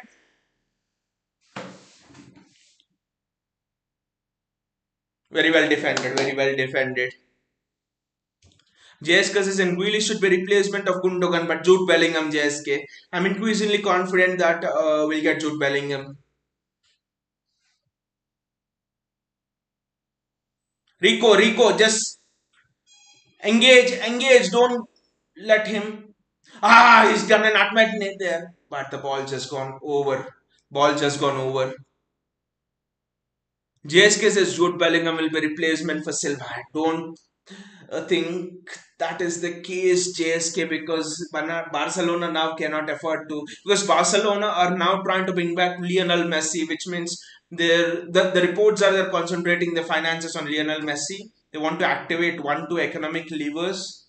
I don't know how many economic levers are there in La Liga to activate, but so they're concentrated on that now. So in this case, spending 100 million, 70 million, even 60, 70 million for Bernardo Silva, I think would be a huge burden for them. And Barcelona, another thing is why I'm confident we'll keep Bernardo Silva is that they've gone out of the Champions League and they've calculated the profit in terms of reaching knockouts in the Champions League this season. So so I actually think Barcelona might find it difficult. JSK says Messi has agreed to extend his contract with PSG. I mean, not now, but maybe 2-3 years later. That's what Barca's plan is, and they're financially so weak that reports are they're planning it from now. So it is in 2 years. a time. Maybe they're telling after 2 years, probably they want to bring back Messi once before he calls it quits, something like that. So I don't know. If not the contract fee, the salary of Messi also will be too much, right? So I don't know. I think Bernardo will stay. Maybe I think Gundogan is the one who probably will look to replace. I mean transition Jude Bellingham in place of Gundogan.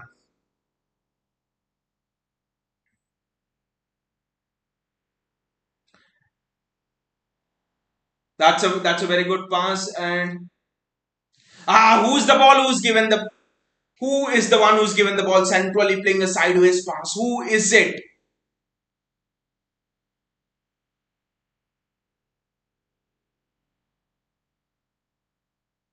Erling Haaland, but we have just come back into the shape and defended things very well. And there's the gap. Nothing. That's very well done by Manuel Akanji. Defensively, he's been excellent. And Riyad Mahrez, pass it to Ake. JSK says Liverpool are looking for Enzo Fernandez.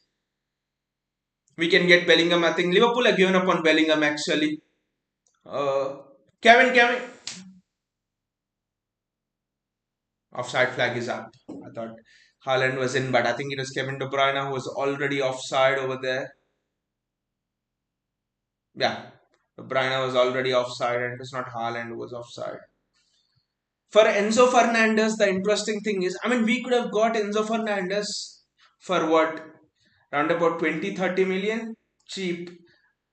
We could have got him for less than what Benfica have got him for, but he has a release clause of 100 million pounds, which Benfica don't want to negotiate. Benfica is telling clubs pay the release clause and you get Enzo Fernandez. So now Chelsea has also joined the race. Liverpool, Chelsea, and United are in the race for Enzo Fernandez. And I can tell you what will end up happening. United have messed up the Cody Gakpo transfer. So United will pay 100 and not just 110 million pounds or whatever they'll pay.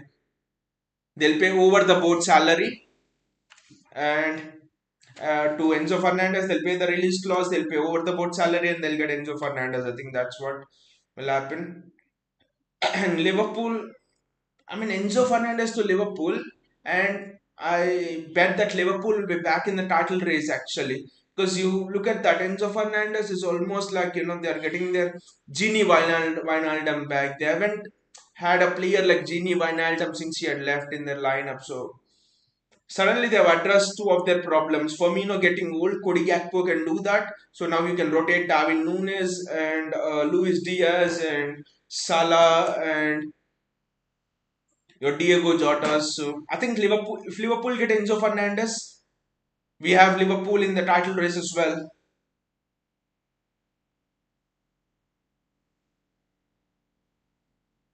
Vinay says selling clubs are making those high release clause stories. Oh, what a ball! And it should be three! Gundo! Look at the link up play between De Bruyne, Haaland, and Gundogan. And people said that Haaland can't link up play, and Darwin Nunes is much better. Look at the way Haaland has been linking up play. Excellent. Haaland should have had an assist. Okay, it has deflected and it hit the Leeds player, but Gundogan should have been doing much better there. Should have been doing much better.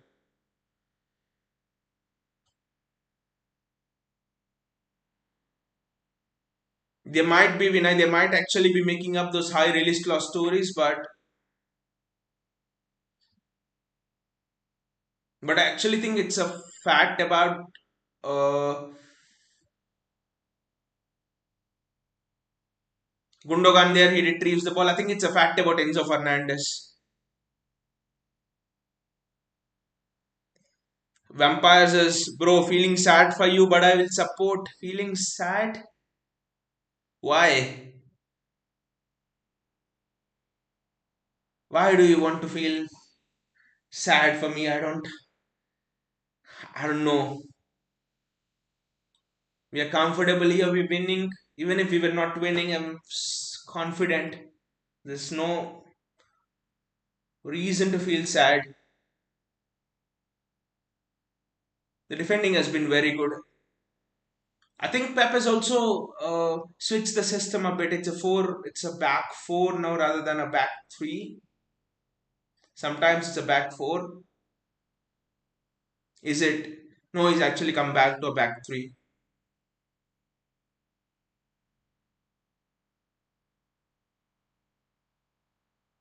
Rico Lewis has looked extremely comfortable under pressure. Never seen a single miss pass from him.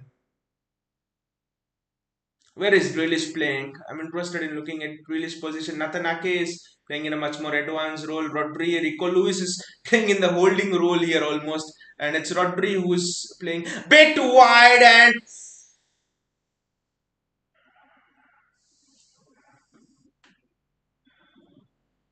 that's a foul by Rico Lewis over there. That's a foul by Rico Lewis over there. Just praising Rico Lewis, and it's a simulation by Nyoto actually. There was no foul in that. It's complete simulation, guys. It's just simulation. There wasn't a bloody foul there. Look at the replay. It's just simulation, and it's such a good range. Trippier scored from here, right, against Newcastle. Sorry, when we played Newcastle.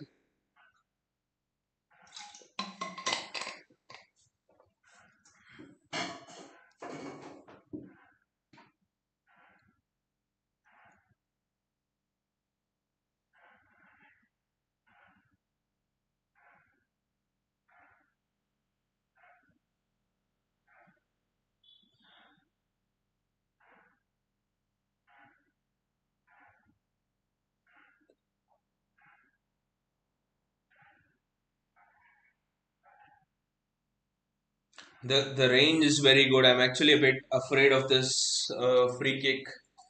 Ah, the range is absolutely good. The range is very good. Aronson, I think, is the one who's taking it and is a very good free kick taker as well.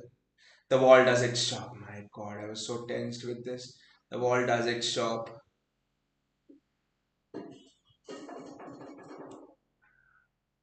That was not a free kick in the first place at all. Kevin De Bruyne with the ball. Kevin De Bruyne, Riyad Mahrez, Kevin De Bruyne, Rodri, Kevin De Bruyne.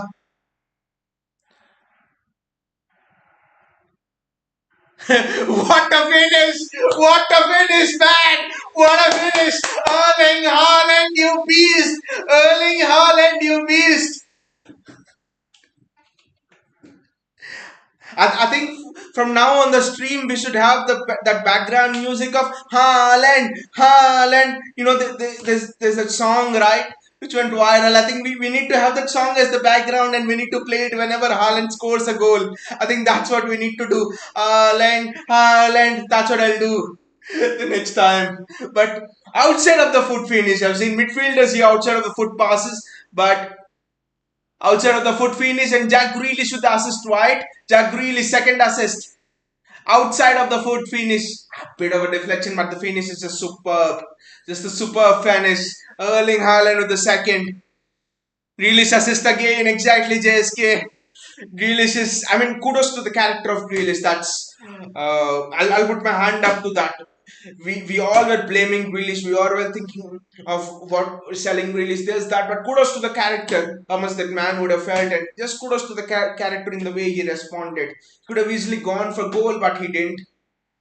Here also he could have gone for goal, but didn't. He found Haaland in a tight space. So just kudos to the salute to the character, the personality of Grealish. That's what I would say. But I'm still unhappy with him with the misses and all. That doesn't change, but just purely based on his comeback in the second half and his character. Salute to him.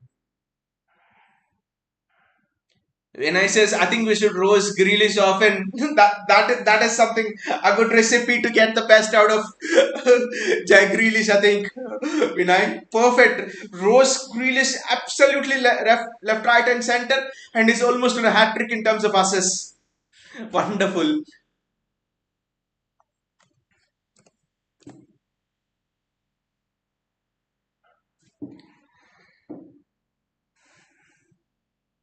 But again, this I mean, certain moments here show why Pep has played Mahrez and Grealish. Still, I don't agree that playing Mahrez and Grealish is the right way to go. I still don't do that. I still don't think that. Why is it a corner?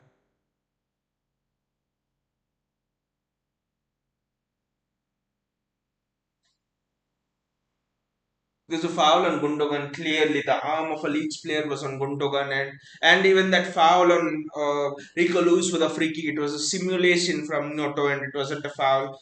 Cancelo on and Rico off. If you would have asked this a week ago, even to Rico Lewis, he would say probably I would just come at the 70th minute, 80th minute as to replace Cancelo, but it's happening the other way around. You can just say how long away Rico Lewis has come in terms of putting in a hard work. Again, I go back to this statement which I often say, where a Sancho didn't believe, Rico Lewis believed, and you can see the results.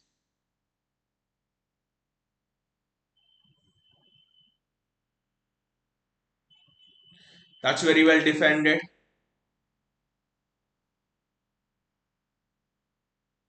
The assistant, what is the assistant telling? It's a goal kick.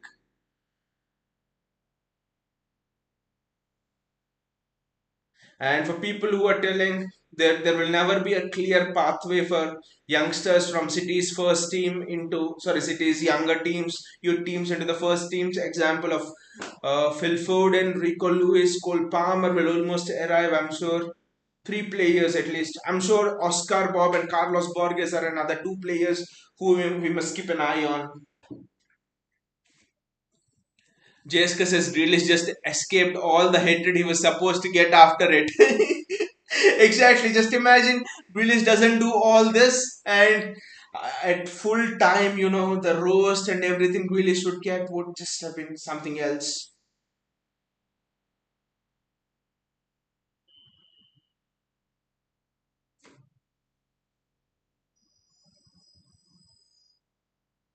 Manuel Akanji to Edison. Akanji's look solid, right? He's gone under the radar, but if you're going under the radar as a defender, it means you're having a solid game.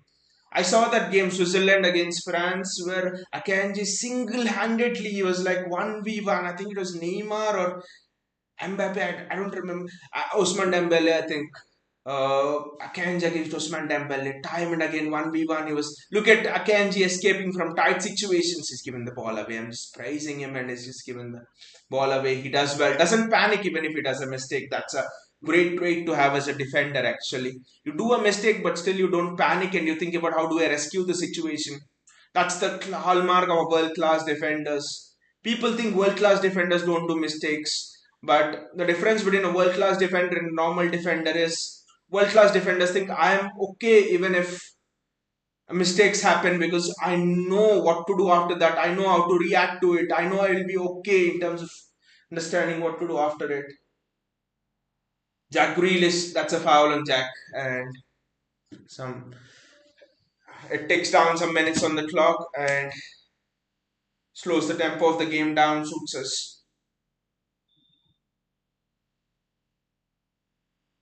Jack Grealish there, look at it. I won't be surprised if Pep gets Jack Grealish on in the 60th minute of a knockout Champions League game to do all this. Why is Nyoto arguing with Jack Grealish? He's simulated on Rico Lewis, and this was a clear foul, and is arguing. Who are you? Who are you? I would say, who the hell are you to argue with KDB and Jack Grealish?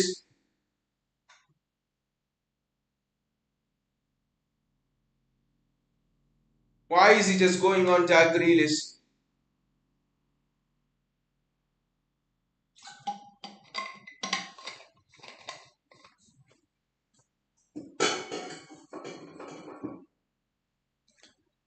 Decent angle for a free kick, especially for KDB whip. It's a very good angle. Ah, Haaland almost got there, but if Haaland would have got there, that might have been a penalty, which has drawn Meslier into the challenge.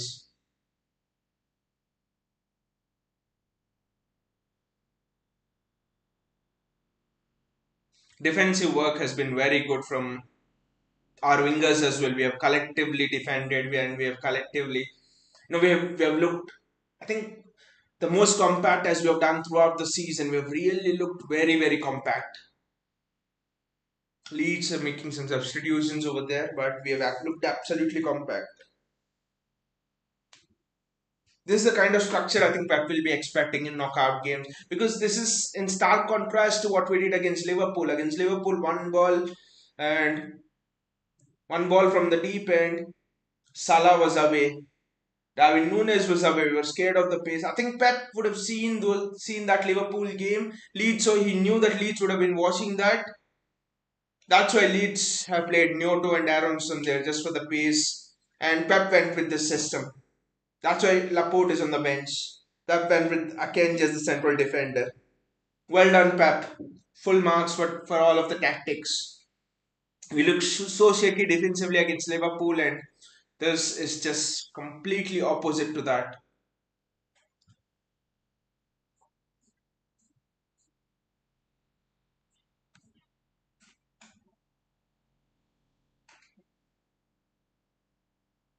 We are managing the game extremely well. At no point here are we looking out of sorts or defensively shaky or something like that. It's a corner for Leeds.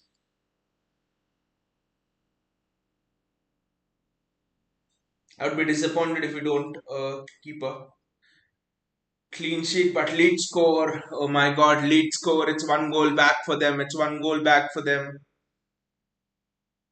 Leeds score.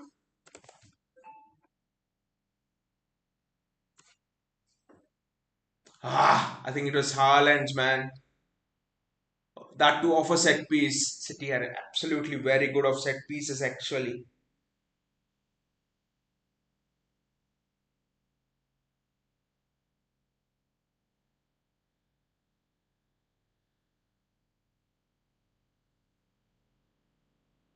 City are very, very good in defending set pieces, but Leeds score.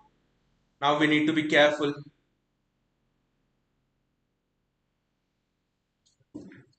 Now we need to be very careful because the momentum is slightly swinging Leeds way, their home ground.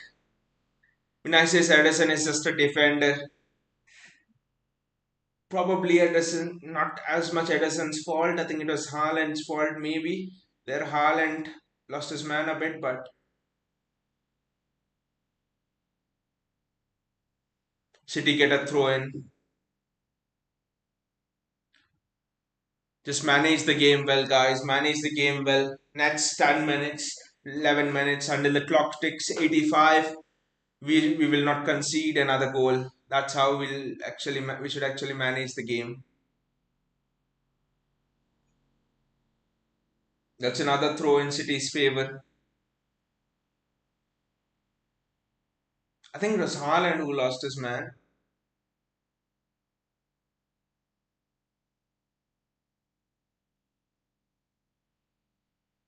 Kevin De Bruyne. He's played in Riyad Mahrez. Kevin De Bruyne. He should have maybe played it to the outside. There was someone who's made the run outside, and this is what Pep has told. Turnovers are important. When you don't finish the action, which means score a goal, the other team can hurt you on the turnover.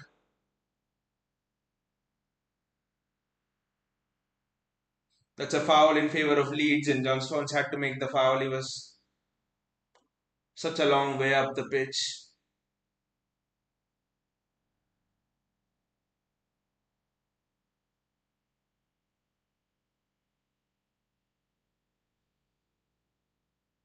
Akanji does well over there. Rodri, just don't give us stray passes. John Stones, Joaquin Shallow is giving it back to Ederson. Eddie just kick it long, but that's not what Ederson does. Akanji,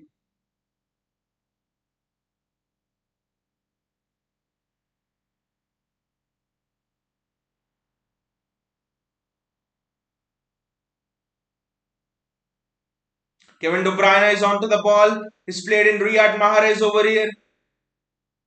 Mahrez just kept the ball well.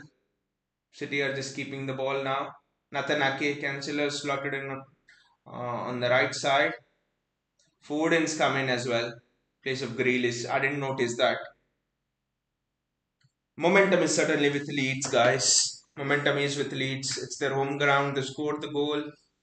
Thank God it was not 1-0 or we were just not 2-0 up. If we were 2-0 up, that would just have been so much of a pressure.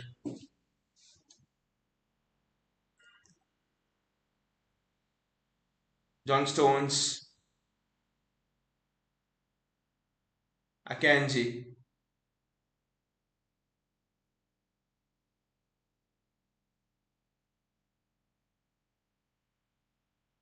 Nathan Ake. Good that he's played a forward ball and Erling Haaland is through. Haaland for your hat trick.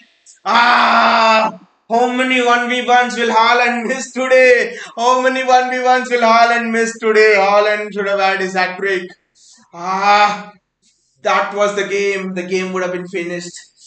Erling should have maybe just dinged it over the keeper. Akanji to John Stones. Stones to Akanji.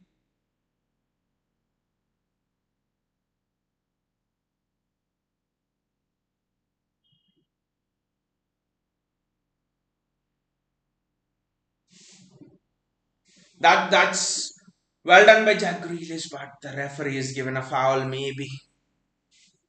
Sorry, not Grealish, Cancelo. Grealish has been substituted, but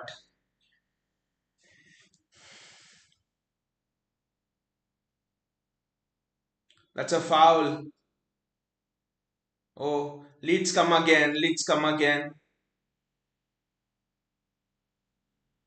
Ah! That was so close. That was so close, right? That was so close. Momentum is with Leeds, guys. Momentum is with Leeds. We need to be. That was so close. We just need to be.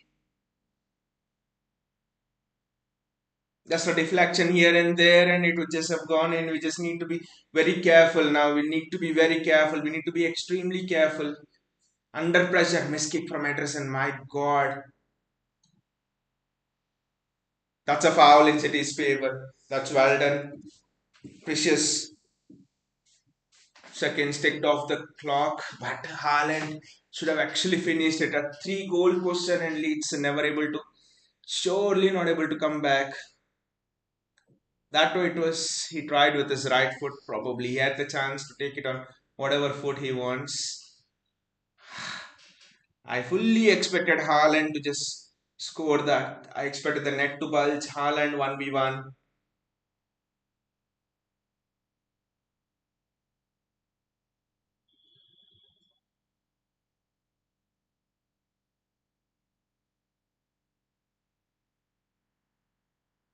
This is where a Cancelo is important to control the tempo of the game. I'm thinking when will he bring on Bernardo Silva because that's where he get the tempo control.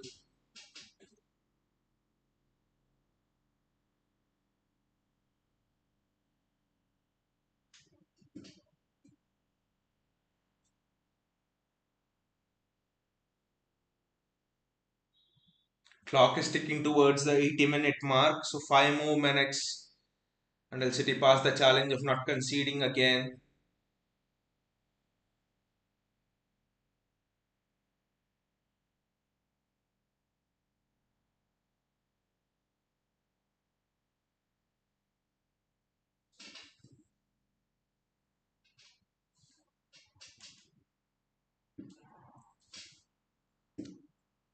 That's again not a foul, I think. That's again not a foul. Momentum is surely with Leeds, guys. We need to be careful. That's never a foul. You're cheaply giving the ball away.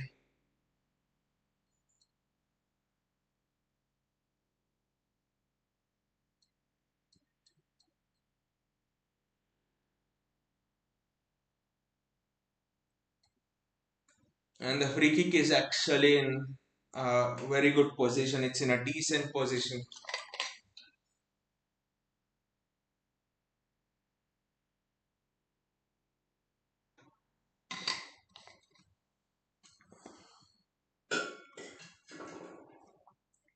Leeds are extremely dangerous of set pieces.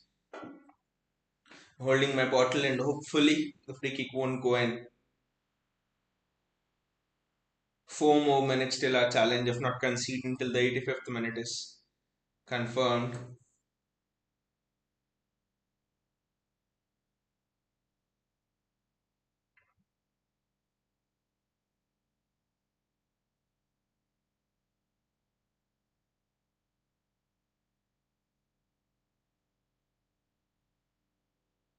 Ah, if that would have gone in, it would have been such tense viewing in the last 8 minutes plus added time.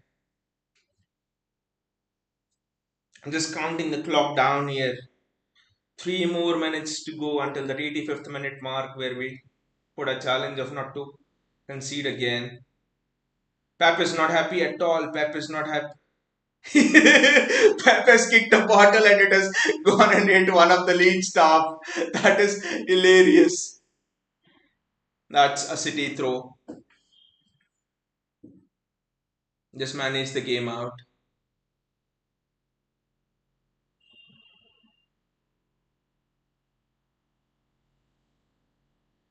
Aaron's son is going off, and is it Somerville who's coming on? No, it's Gabby. I don't know who is coming on.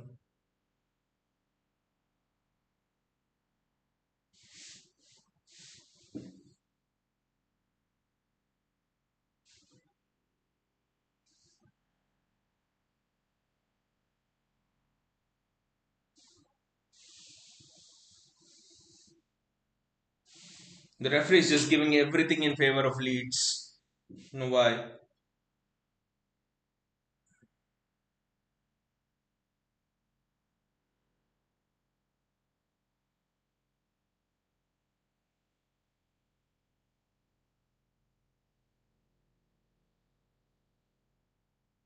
Manual, manual, manual, manual, manual. Edison does well. Edison does well to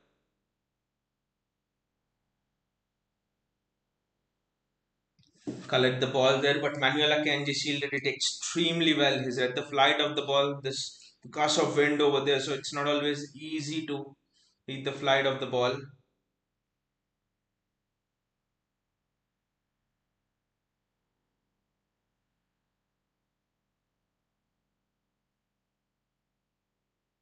Yeah, that's very well passed to. That's very well kicked out by Edison.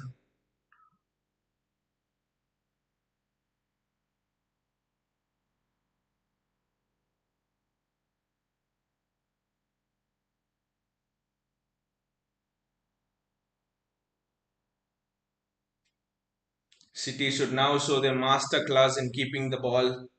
How do you wear teams down just by keeping the ball? Gundogan. That's a foul.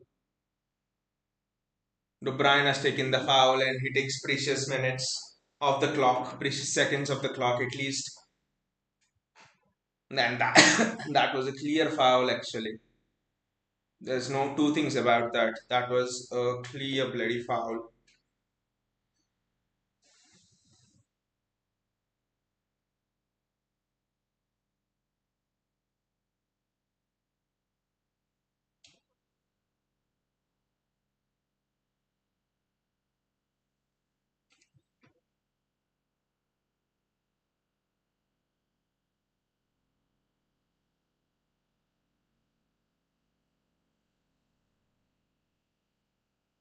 Ah, that was almost a very good pass, and Kevin De Bruyne has it now. Kevin De Bruyne. Just didn't fall to Erling Haaland over there. De Bruyne with the ball, and it's a City throw again. The momentum from Leeds has been sucked out. Now tell Jesse Marks to shout. Now tell the crowd over there to shout. This is how you suck the momentum out of a match. Well done, City. Because that period from the 75th minute to the 85th minute, it was just so difficult. And Leeds had a toe poke which just bounced away from goal. On another day, it would have just gone in, and it's a completely different game then.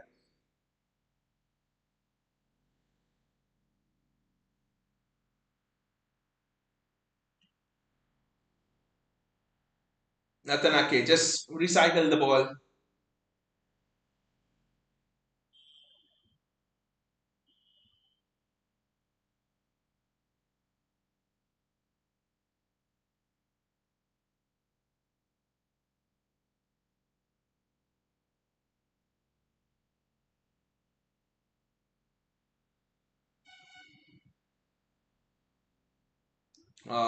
That's a corner. Well done, Haaland. Well done, Haaland. This is wonderful game management. Leeds just do not know how to get the ball back. Just Leeds just do not know what to do. Top class management. Top class game management. Kevin De Bruyne.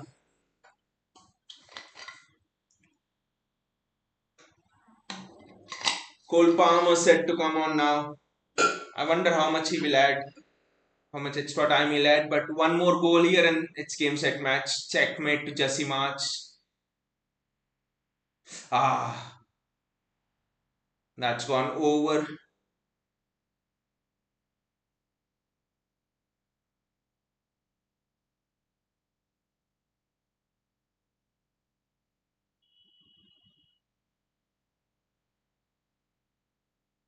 Riyad Mahrez is going off. Was a bit skeptical, was a bit doubtful actually when Mahrez and Willis started the match, but at the end, both of them are coming out of it doing marvelous jobs, doing tremendous jobs. Mahrez, I think he got the assist for the first goal, but Mahrez has been exceptional. Defensive work has been very good. He's been drawing players in. Might not have been in the score sheet apart from the assist, but he's done everything well. Apart from that, he's been selfless, I would say.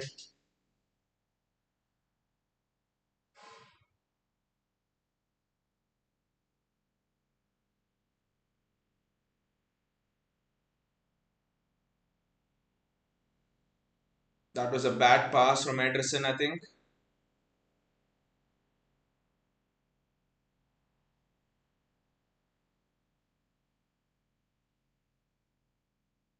That's well, very well cleared, and Erling Haaland just can't get hold of the ball. Just don't concede now, right at the cusp. It's a Leeds throw. Nathan Ake is world class centre back. He's far too smart to fall into the traps of that. Leeds player was just taking the throw in very fast. It's just far too smart to fall into all of those traps.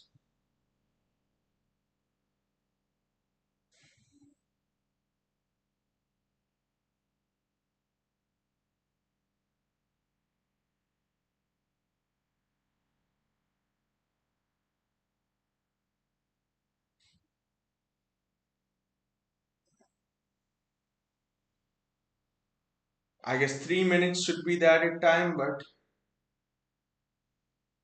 Ederson is quickly onto that.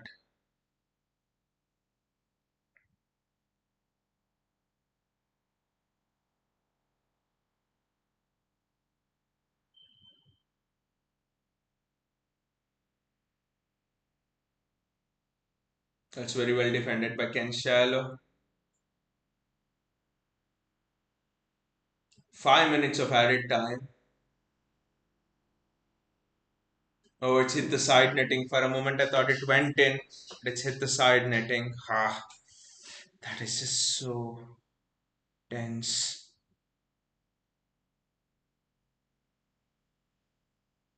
It's a corner for Leeds. I just hope we don't concede now because it's bloody 5 minutes of added time.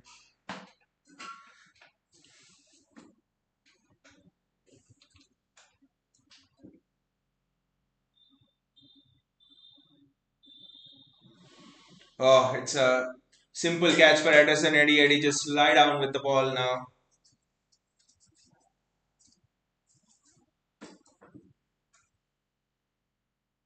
Never say never till the whistle is blown, but we have seen the game out very well. Leeds had 10 minutes of momentum after they scored, and we have seen that out extremely well, I would say.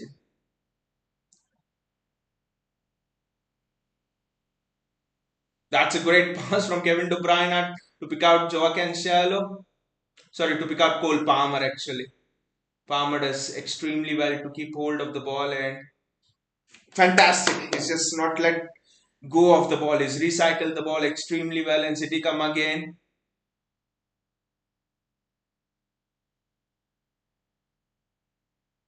It's just ping pong, ping pong, ping pong over there. Haaland had a almighty strike at it as well.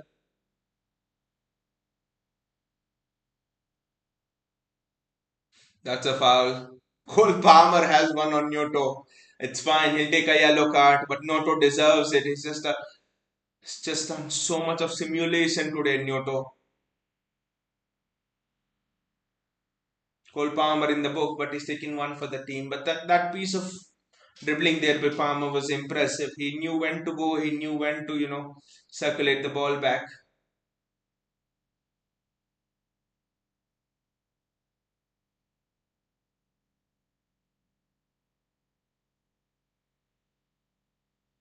Give it back to Eddie. Yes. Defense has looked solid. We conceded from a set piece. We haven't conceded from an open play. So I don't blame the defense for conceding that goal. But apart from that, there were a few misplaced passes, which are my only concern. You're seeing Pep kicking the bottle, and the bottle hit somebody. That sums up the night. And the mood Pep was in when we misplaced those passes. Haaland could have easily had a hat trick today. He could have had 4 goals today. But he's done well actually. One was Jack Grealish's assist, and the second one is done extremely well there. This outside of the foot to score. So Haaland had a very good game. His link up plays, defensive work rate, can surely see improvement in that.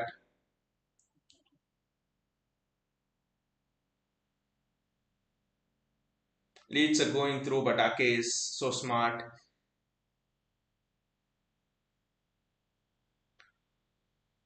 He read the through ball perfectly well. The way Ake has improved on the ball is excellent.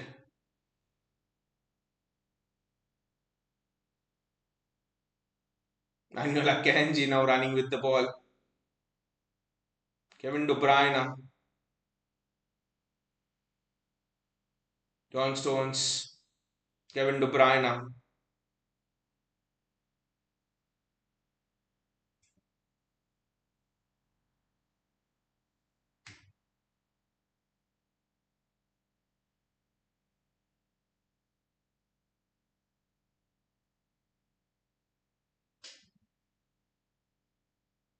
Nyoto is running at our defense, but we do extremely well right now. We do wonderfully well. And Kevin De Bruyne hits a very good pass, but it just doesn't find Phil Foden over there. And I think that should be that. 30 seconds remaining, and we have seen the game out extremely well. 3-1, you would think it's just a stroll. It's nothing more than Christmas party dinner. It's just been a stroll. It wasn't. The first half was tactically, it was very, very demanding. It was tactically, there were no chances. I mean, Grealish missed, I know, but generally, it was tactically a very tight game, and Rodri opened the scoring. And the second half, okay, we went 3 goals up, but we had to dig in, especially after Leeds got that goal back. I can't emphasize how much we have had to dig in after Leeds got that goal back. Actually, you can see from the reaction of Pep. Generally, if we are leading 3 and opponent is 3-1, Pep generally sits down on the bench and is having some discussions with Rodolfo Borrell and all. But here, Pep Guardiola was absolutely on the touchline. He was, kicking bottles. He was furious at each misplaced pass. Leeds was certainly capable of making it 3-3 after that first goal. So it was a game where we managed it extremely well. It was a game where we dug in, where we showed all our character. And Leeds were a threat on the counter, especially Nyoto on one side, Aronson on the other side. They've got free kicks in dangerous positions. So it wasn't a game that was a walk in the park, certainly. But Jack Grealish for me, you have to give the man, you have to put your hands up and praise him for the character he has shown above anything else. First half fully roasted, missed at least two open goals, if not three open goals. Just imagine the kind of talk that he would have got in the dressing room, not just from Pep but from his teammates. Just imagine what Grealish would have been going through, and then in that moment, bursting clean through and having a decision to make. Do I score the goal? And in a split second, having a decision to make. Do I score the goal or do I pass it to Erling Haaland? He decided to pass it to Erling Haaland. He's been positive. Just kudos for the character and the personality shown by Jack Grealish. This doesn't mean that Grealish is exceptional on the wings. Start him on the wings week in, week out. No, that's not the case, because whatever best of Jack Grealish you have seen in the second half, it's almost come when he has almost played in the center of the park. Okay, one assist from the wing, but generally it's been when he's carrying the ball and it's been through the center of the park. So find the place for him at the center of the park. I think time has come for Pep to switch to a 4-4-2 formation probably. 4-4-2 diamond or 4-4-2 wide or 4-4-2 narrow, whatever it is. He just can't play two attacking midfielders and have three of them on the bench. He needs to find space for at least one more. That would mean that he would not have to play your midfielders on the wing. See, playing a 4-4-2 is much better than playing midfielders on the wing, right? Okay, you're sacrificing a bit of width than that, but but I think Pep needs to look at a bit of formation change. JSK says kudos to the Leeds keeper. It would have been 6-1 easily. Easily. I mean, Erling Haaland. But I just think that Erling Haaland maybe.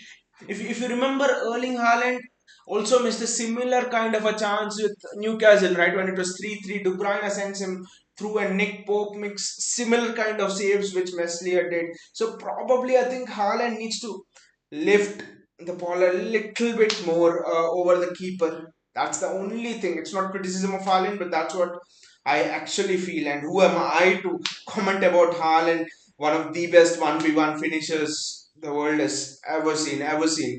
So, but that is one thing I've noticed. Keepers are coming at him, and he just needs to lift it a little bit more. Vinay says amount of chances missed, put, but 3 points important. Oh, yes, Vinay. At the end, when it was 3-1, I think it was around about the 82nd minute when one of the Leeds players toe poked it and it almost he made it 3-2. If that would have gone in, I mean, a lot of scenarios would have been possible in this match. It was much more tense, especially the last quarter of the game was absolutely tense. So I'll take the 3 points, and was a very good performance, I would say. Apart from that, and we stood strong actually defensively. I would say it's a clean sheet because we conceded from the set piece and it's not from open play. So all the three defenders have been exceptional. All the three defenders have been very good. So and another shout out to Rico Lewis actually. Rico Lewis has just been wonderful inverting. He's read the game beautifully. He's played in Rodri's position for a lot of minutes in this game as well when Rodri went a bit outward. So playing in a DM position and holding the position on just by yourself at 17, 18 years of age in a Pep Guardiola team. It's just wonderful. Rico Lewis is Pep is just shaping him up into something else actually. He's not your usual up and down the flank fullback. He's much more than that. Has the pace of a fullback, has the guile of a fullback. He can put balls in probably better than Walker maybe. Defensively, he's nowhere near Walker, and that is where he needs to work on. Defensively, Walker is one of the best fullback in the world still. He's in the top three fullbacks defensively. Kyle Walker. He's the only fullback who can deal with Kylian Mbappe 1v1 and the pace doesn't scare him. So can't say more about just pure pace and defending it. So I would say Rico Lewis needs to learn the defensive side of it. But good thing is Pep will not allow Rico Lewis to become someone like a Trent Alexander-Arnold in terms of not in terms of not taking his defensive duties seriously and playing in these tactical positions, playing in the CDM position, playing going one v one against an electric winger like Noto for example, defending 1v1 duels, playing in at least 2 3 positions throughout the match. This will teach you the defensive nous. One difference between Trent Arnold and Rico Lewis, these are Rico Lewis formative years. When you compare these years, maybe 5 6 years back when Trent was just starting out at Liverpool, Trent was always seen as a wonderful, a wonderful crosser of the ball. He can cross. People would say, well, there are other players in the Liverpool team to take care. Trent only needs to cross. That's it. But that is not happening to Rico Lewis if you observe. No additional defensive responsibilities, holding single-handedly, sometimes going into the back three. A lot of defensive responsibilities have been put on Rico Lewis. Just see the congested amount of space Rico Lewis was playing in today, and he did not put a foot wrong. He did not make a mistake with that actually. So I actually think that Rico Lewis is Pep is treating him differently to how Trent Alexander-Arnold was, tweeted in his formative ways, and this can only be good. I'm convinced that Jan Kuto will come next summer, and Jan Kuto and Rico Lewis are the future in that fullback position. So, and Jan Kuto is out on loan, so we don't need to spend any. He's out on loan in Girona, so we don't need to spend any amount of money in the right back position. The left back position, probably Pep will go for a left back. Rafael Guerrero is the name. Will come cheap. I think he's almost running into the last few years of his contract. So I think all of the money next season in the summer transfer window will be concentrated towards Bellingham and Rafael Leao. There's no doubt about it that Pep will want to get a winger and a midfielder to just transition Gundogan out. Probably, I mean, Rafael Leao just because, Pep. I mean, now you could say that Cole Palmer is actually coming on quite well, especially in the last few games. So why Rafinha? Just to add that extra dimension, actually, just to add that pace. Pace can make a lot of difference, and the guy has got extreme close control, pace, everything. Rafinha. For me, Palmer, Foden, Grealish, Mahrez, similar kind of players. They like to cut in from that wing, but Rafinha and can just tear defenses to shreds. So Pep will get a wing. If not Rafinha, probably he'll promote Carlos Borges, but or some other pacey winger who probably we don't know till now. But what Pep will make sure is he must have already identified the weaknesses in this in the wing position. It's just becoming too predictable, and he'll just bring someone with pure pace. Football Kids says, well, we are slowly getting back to the rhythm. Football Kids says, well, did you forget we are looking at Guardiol? Yes, Football Kids, we are looking at Guardiol as well. And I think it was in the Athletic. I think it was in the Athletic where they were stating a few days back that City are willing to pay that 85 90 million pounds for Josko Guardiol. But for me, the concern is with Guardiol. Guardiol is a left-footed defender, can open up defense. I think for me the thing is look at the centre backs we're having: John Stones, Diaz, Akanji, Ake, Laporte, right? Guardiol surely will not come just like that. So for Guardiol to come in, I probably think that Laporte has to go. That is the only option there. Because I can't see Nathan Ake is a different sort of a player to a Laporte and a Guardiol. So I can't see Laporte being there in Guardiol coming because Guardiol without pace is Laporte basically. So I actually think that Laporte, I think that maybe Laporte will go and Guardiola will come. That is one thing, but that is not the absolute crucial part, and that's why I didn't touch upon it much. That you need to get Guardiola or it's make or break. So that's not the thing, but getting Guardiola in this team would be something else. Just look at it, the guy's pace, and probably another thing is maybe if we could convince Guardiola that we will predominantly play in a back three system and something like that, just like Stones, Ake, and Kanji were playing today, probably he would come. But I think one of the centre backs has to go. I can't imagine six top class centre backs, six centre backs who start for the international team day in and day out being at the club, and four of them, three of them potentially sitting on the bench every game. I just can't think that will happen. I think one of them, one.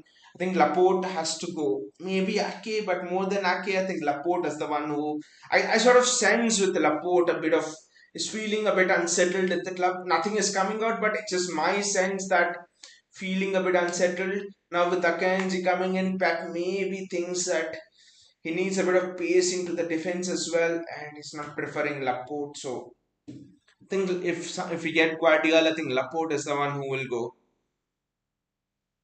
Football Kid says, seriously, I really wanted Gakpo in City, but I think we will target Rafinha in the summer as Mahrez's replacement.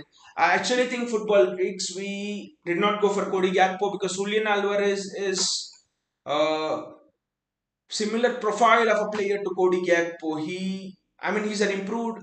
He does things better than Cody Gakpo actually in terms of what a Cody Gakpo's strengths, pressing the ball. He's a Roberto Firmino kind of a player, I would say, right? And Julian Alvarez is almost at the level of Roberto Firmino in terms of pressing high energy, linking up play, and also we have got a player in Julian Alvarez who's already 2-3 levels above Cody Gakpo. And people say instinctive finishing, good finishing of Cody Gakpo, and they haven't seen the finishing of Julian Alvarez. The finishing of Julian Alvarez is something else. The finishing of Julian Alvarez is out of this world. So Julian Alvarez is our, I won't say Cody Gakpo, but a similar profile of a player. Uh, for us. And also with Mahrez's replacement, I think it's already said that Cole Palmer is actually the replacement of Riyad Mahrez. I think that's how Palmer will transition into the team. Otherwise, where do you see a pathway for Cole Palmer coming in? Left flank is fully occupied. Foden is there. Is very young. Grealish will play there, and potentially if you get a new winger, he might play there. Julian Alvarez might fancy playing on the left wing. So Cole Palmer, I think, is the replacement of for Riyad Mahrez. And I think as Mahrez will go, we'll as Mahrez will go, I think we'll get Rafinha in order to bring that variety to the attack. Actually, in order to have someone who's direct. I think that is why we'll bring Rafinha. I don't think Rafinha will get Rafinha. I don't think we'll get a 27-year-old. Pep would prefer a 22, 23-year-old. Rafinha is a bit injury prone. Rafinha not a City player for me, just the way I sense it. Football Critic says Guardiola is a left back as well as or Sosa as well. I mean, not. I mean, Sosa for Croatia actually looked a bit undercooked. Sosa was actually lacking that final product. Well, David Raum is the name. David Raum from Germany was absolutely excellent. He was just battering. It was like a battering drum. He was so good, and we were heavily linked to him last summer. So David Raum is someone who I would actually target for the left back position. Is very good. Defensively and offensively as well. The rumors are maybe Rafael Guerrero is the one who would come in, but again, that would be the same mistake. Rafael Guerrero would be someone in terms of the profile of a fullback who doesn't know how to defend and who is an extremely attacking fullback. I don't want another extremely attacking fullback actually without much of a defensive sense again. So I think in the summer transfer window, Rafinha will be the target and Jude Bellingham. I think those are the two positions, and I think we are very much covered up. And if Laporte goes, then probably a Guardiola will come in. I think those are the three things, and we'll tip into our youth system in the sense the youth system of the City Football Group to get in Jan Couto as backup to Rico Lewis and Kyle Walker transition when Kyle Walker goes away. So when Kyle Walker slowly winds up his career. Football Critic says, how about Joao Felix? Joao Felix is coming at 8 million yearly. Not him, but again, Football Critics, Joao Felix with Haaland there. Joao Felix again. Is Joao Felix an out and out striker? Joao Felix is not a striker for me. Joao Felix is just an attacking is just an attacker. He's best suited for the false nine position. You're kind of a Firmino kind of a player, but not with that sort of a work rate. Now you can tell me that probably you play a Joao Felix on the wing, but again it's almost the same thing, right? Same thing like a Grealish. Your Grealish, Mahrez, Joao Felix is also like just having the ball cutting in, right? It would just mean too much of the same kind of players and lack of variety, which would make the task of defenders easy actually. Just stay compact and that's all because Felix will cut inside, Foden will cut inside, Mahrez will cut inside, Grealish will cut inside. So it will congest the space for Haaland and Haaland form will actually drop. So Felix is not the answer. Felix is not who we need actually. I think we have moved away from Felix kind of a days. We have moved away. Felix would have been perfect last season. Felix would have been perfect the season before when we were playing without a striker. As a false nine, Felix would have been perfect, but now we are adapting to this Erling Haaland system. And Pep can't tell people to play with a striker one day and without a striker the next game. So that's not possible. So Felix is not for us, I think.